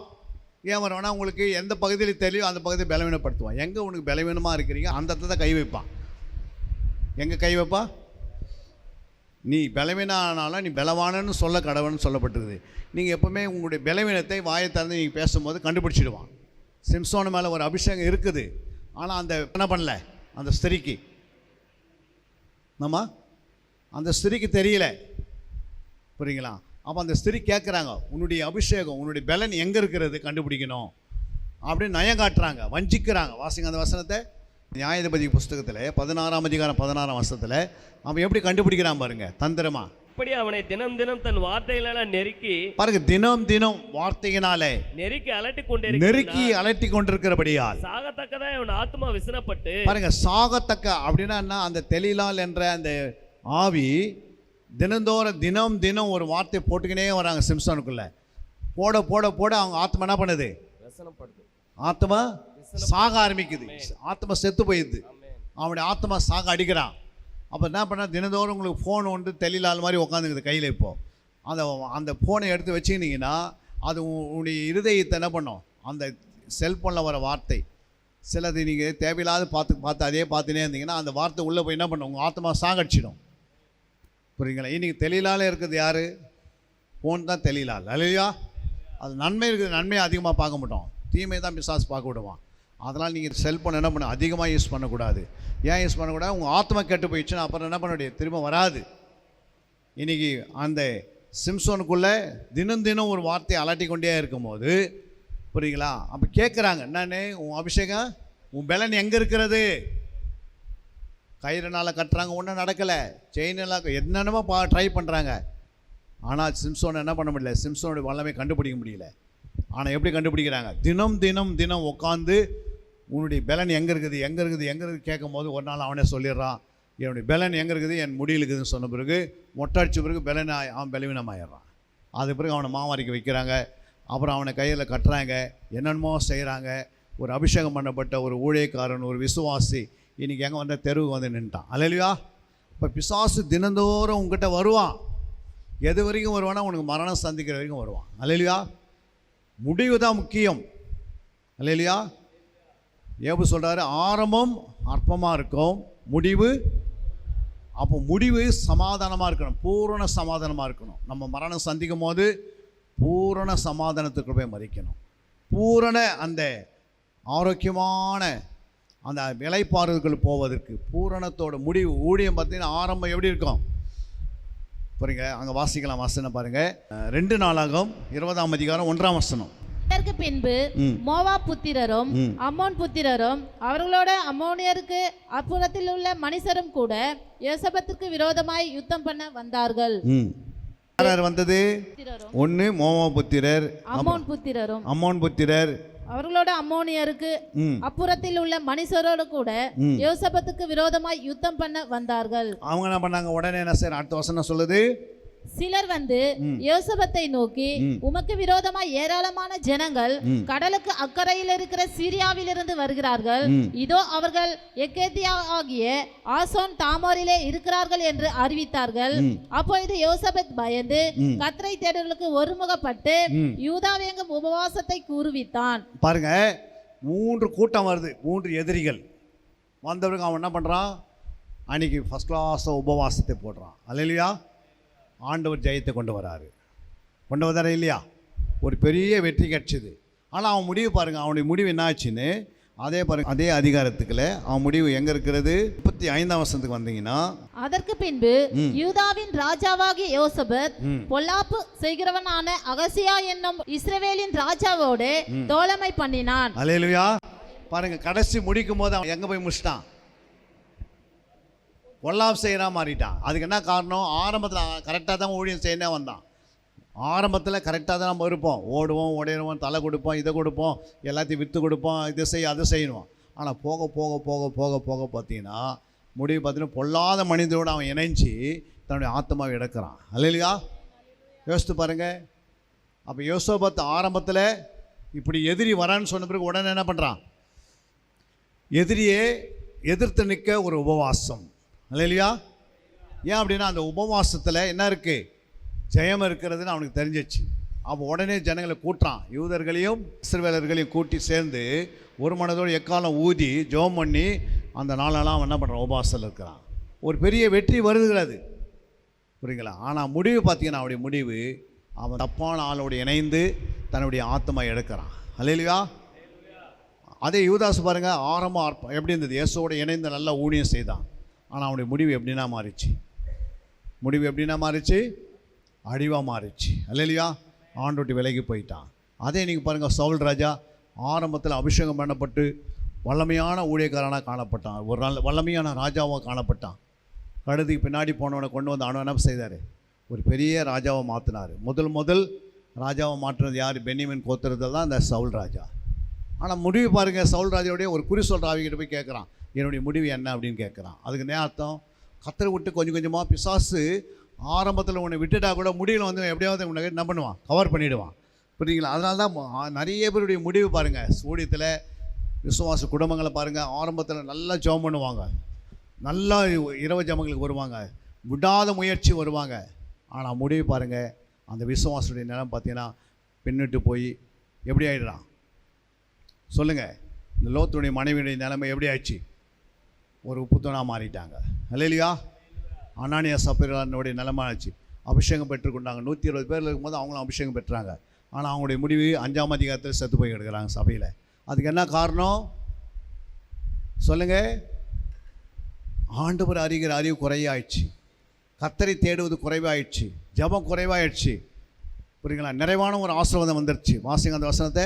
உபாகம் 6ஆம் அதிகாரம் அங்கே 11ஆம் வசனம் சொல்கிறது பாருங்க. நீ நிற்பாத சகல நல்ல வஸ்துக்களாலும் நிரம்பிய வீடுகளையும், நீ வெட்டாமல் வெட்டப்பட்டு இருக்கிற துறவுகளையும், நீ நடாத திராட்சை தோட்டங்களையும், நீ நடாத ஒலிவு தோப்புகளையும் அவர் உனக்கு கொடுப்பதினால் நீ சாப்பிட்டு திருப்தியாகும் போது நீ அடிமைப்படுத்தப்பட்ட இந்த வீடாகிய எகிப்து தேசத்திலிருந்து உன்னை புறப்படி பண்ணின கர்த்தரை மறவாதபடிக்கு எச்சரிக்கையாயிரு. பாருங்க என்ன செய்யணும், ஆண்டவர் என்ன பண்ண முடியாது, எல்லாம் உனக்கு கொடுத்தாச்சு, எல்லாம் ஆசீர்வாதம் வந்தாச்சு, நல்ல கார் வந்துடுச்சு, 2 வீலர் வந்துடுச்சு, நம்ம என்னென்ன ஜெபம் பண்ணுமோ அத்தனை கொடுத்துட்டாரு. பாஸ்டர் என்ன பண்ணிட்டாரு, நீங்கள் வரும்போதெல்லாம் ஜெபம் பண்ணி பாஸ்டிங் போட்டு அது பண்ணி இது பண்ணி எல்லாத்தையும் வாங்கி கொடுத்துட்டாரு. பிள்ளைங்க கல்யாணம் ஆச்சு, இதாகிடுச்சு, எல்லாம் ஆயிடுச்சு.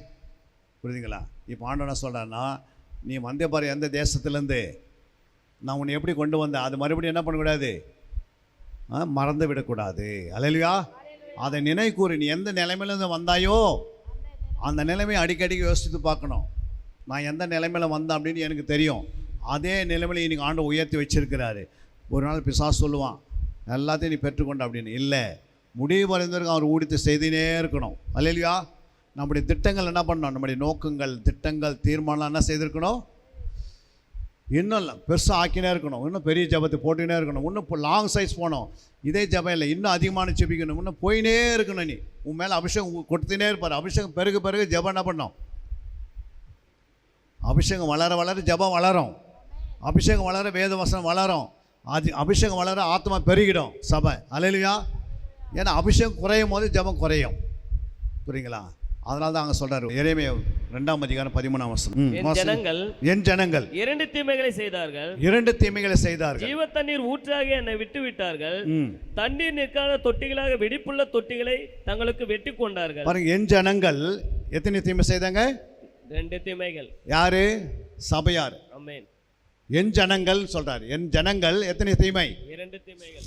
2 தீமை செய்தார்கள். என்னென்ன தீமை? ஜீவ தண்ணீர் ஊற்றாக என்னை விட்டு விட்டார்கள், ஜீவ தண்ணீர் ஆகிய தேவனை விட்டு விட்டார்கள், தண்ணீர் நிற்காத தொட்டிகளாக வெடிப்புள்ள தொட்டிகள். பாருங்க, தண்ணீர் நிற்காத தொட்டி என்ன பண்ணி நாங்கள் வெடிப்புள்ள தொட்டியே தங்களுக்காக வெட்டி கொண்டார்கள். அப்படின்னா என்ன, வர அந்த அபிஷேகம் ஊற்றப்படும் போது அந்த அபிஷேகம் ஒன்று மட்டும் என்ன பண்ணுது, அடிக்கடி லீக் ஆகி போயிடுது. அல்லேலூயா. உனக்கு அந்த தொட்டி நிரப்பப்படுது. மீட்டிங் வரீங்க, நீங்கள் ஆலயத்துக்கு வரும்போது தொட்டி நிரப்பப்படுகிறது. திங்கக்கிழமை காலையில் பார்த்தா தொட்டி எப்படி இருக்குது, காலியாக்குது. அது பிறகு உங்களுக்குள்ள என்ன இல்லை, ஜெபம் பண்ண முடியல, அப்புறம் பைபிள் வாசிக்க முடியல, அப்புறம் உபவாசிக்க முடியல, இரவு ஜபத்துக்கு வர முடியல. லீவ் வந்தால் தான் வர முடியும், வேறு எந்த நாளில் என்ன பண்ண முடியாது, வர முடியாது. நான் தான் சொன்ன பாருங்க, நைட்டு ஃபுல்லாக ஜபத்தில் இருந்துட்டு காலையில் காலையில் 8 மணிக்கு ஆரம்பித்து மறுநாள் காலையில் கரெக்டாக 5 மணிக்கு முடித்து வீட்டுக்கு போய் எல்லாம் ரெடியாகி 7 மணிக்கு வேலைக்கு போயினே இருப்போம். அப்போ என்ன ஏன் போகிறோன்னா அதோடைய அபிஷேகம்.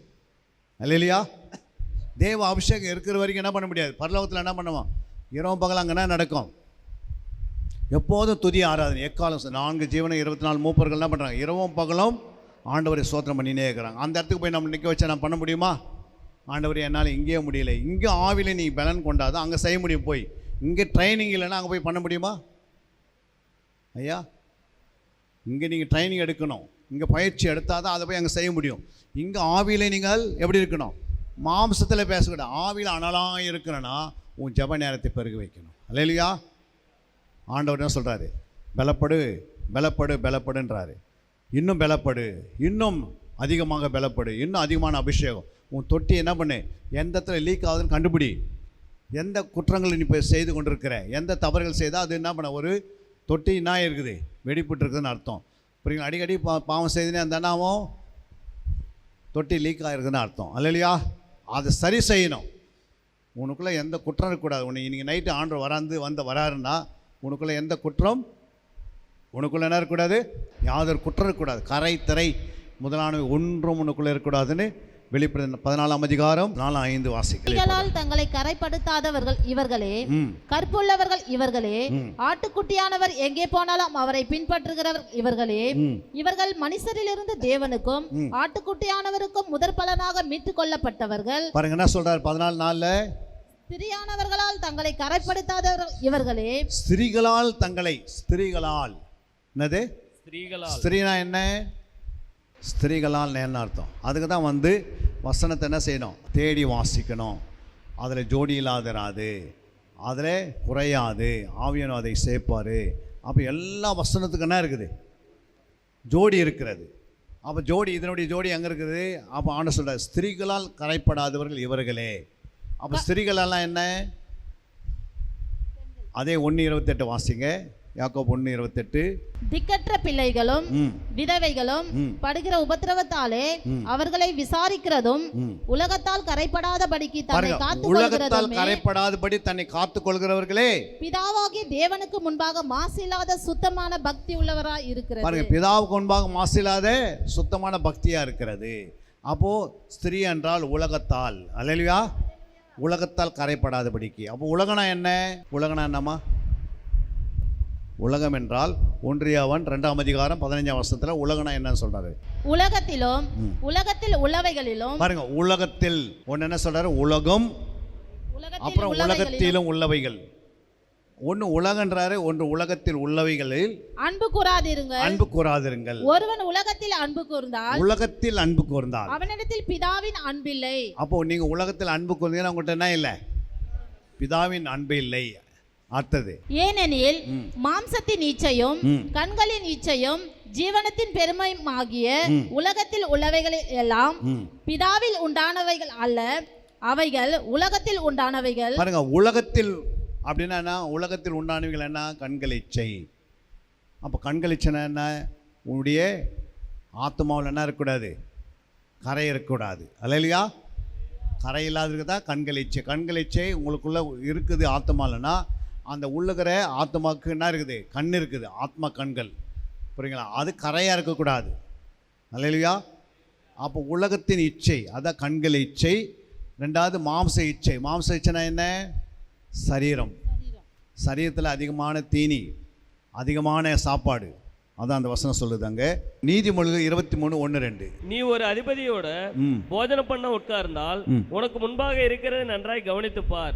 நீ போஜன பிரியனா இருந்தால் உன் தொண்டையிலே கத்தியை வை. தொண்டையில என்ன செய்? கத்தியை வை. அப்புறம் அவருடைய ருசியில்லா பதார்த்தங்களை இச்சியாதே, அவைகள் கள்ள போஜனமாமே. பாருங்க, இச்சையாதே அப்படின்னா உங்களுக்கு மாம்ச இச்சை என்ன பண்ணக்கூடாது? 3 வேளை சாப்பாடு சாப்பாடு சாப்பாடு சாப்பாடு. அதனால தான் இந்த உபவாசம்லாம் எதுக்கு வைக்கிறேன்னா, 10 நாள் உபவாசம்லாம் எதுக்குன்னா இந்த சரீரத்தை ஒடுக்கிறதுக்காக. அல்லையா? 10 நாள் உபவாசம் வந்து நீ ஜெபம் பண்ணிங்கன்னா அந்த சரீரம் என்ன ஆகும்? ஒன்று சரீரை நீ என்ன பண்ணுற? கீழ்ப்படுத்தி அதை ஒடுக்கும் போது இந்த சரீரத்தில் இருக்கிற அந்த உணர்ச்சி என்ன பண்ணுது? இந்த செல்லெல்லாம் வேலை செய்யாது. புரியுங்களா? என்ன செய்யாது? இந்த மாம்ச இச்சை தானவே அழிஞ்சிது. அதனால தான் ஆண்டவர் என்ன பண்ணார்? 21 நாள் ஜபம், 10 பகல் 10 இரவு ஜபம் வச்சுருக்கிறாரு, 3 இரவு ஜபம் வச்சுருக்கிறாரு, அப்புறம் 40 பகலில் வச்சுருக்கிறாரு, அங்கே நெகேமியா 52 நாள் வச்சுருக்கிறாரு. அது மாதிரி ஒரு 52 நாள் நீங்கள் பாஸ்டிங் வந்து ஜபம் பண்ணி பாருங்கள், தானே உங்கள் சரீரத்தில் இச்சை வேலை செய்யாது. செய்யுமா? எல்லாம் இச்சை அழிஞ்சிடும். உலக ஆசை, மண் ஆசை, பொன்னாசை, இந்த மாம்ச ஆசை, அப்புறம் உலகத்தில் இருக்கிற எல்லா ஆசையும் ஒன்று மேற்கொள்ளாது. ஆட்டோமேட்டிக்காக அது நம்ம சாகடிச்சிடுறோம். சரீரத்தை ஒடுக்க அணுக்கெல்லாம் பண்ணாது, வேலை செய்யாது. புரியுங்களா? அதனால் இச்சையில் போய் விட மாட்டாங்க. அது ஒரு நல்ல ஆண்டவர் நம்ம கொடுத்துருக்கிற பெரிய கிருபை. அல்லையா? அப்போ இதெல்லாம் நம்ம ஏன் வைக்கிறதில்ல? 40 பகல் வைக்கிறோன்னா கஷ்டம். தூக்கத்தை வெறுக்கிறனா தூக்கம் என்ன பண்ணோம்? இரவெல்லாம் நீங்கள் ஜெபம் பண்ணால் 1 ounce ரத்தம் மைனஸ் ஆகிடுது.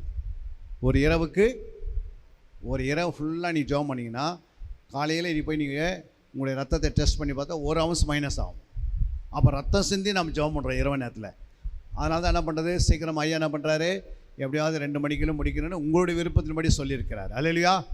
3 மணிக்கு முடிச்சிடணும், இல்லை காலை 6 மணி வரைக்கும் ஜபம் போவோம். அல்லையா? 6 மணி போகிறது ஒரு பெருசு கிடையாது.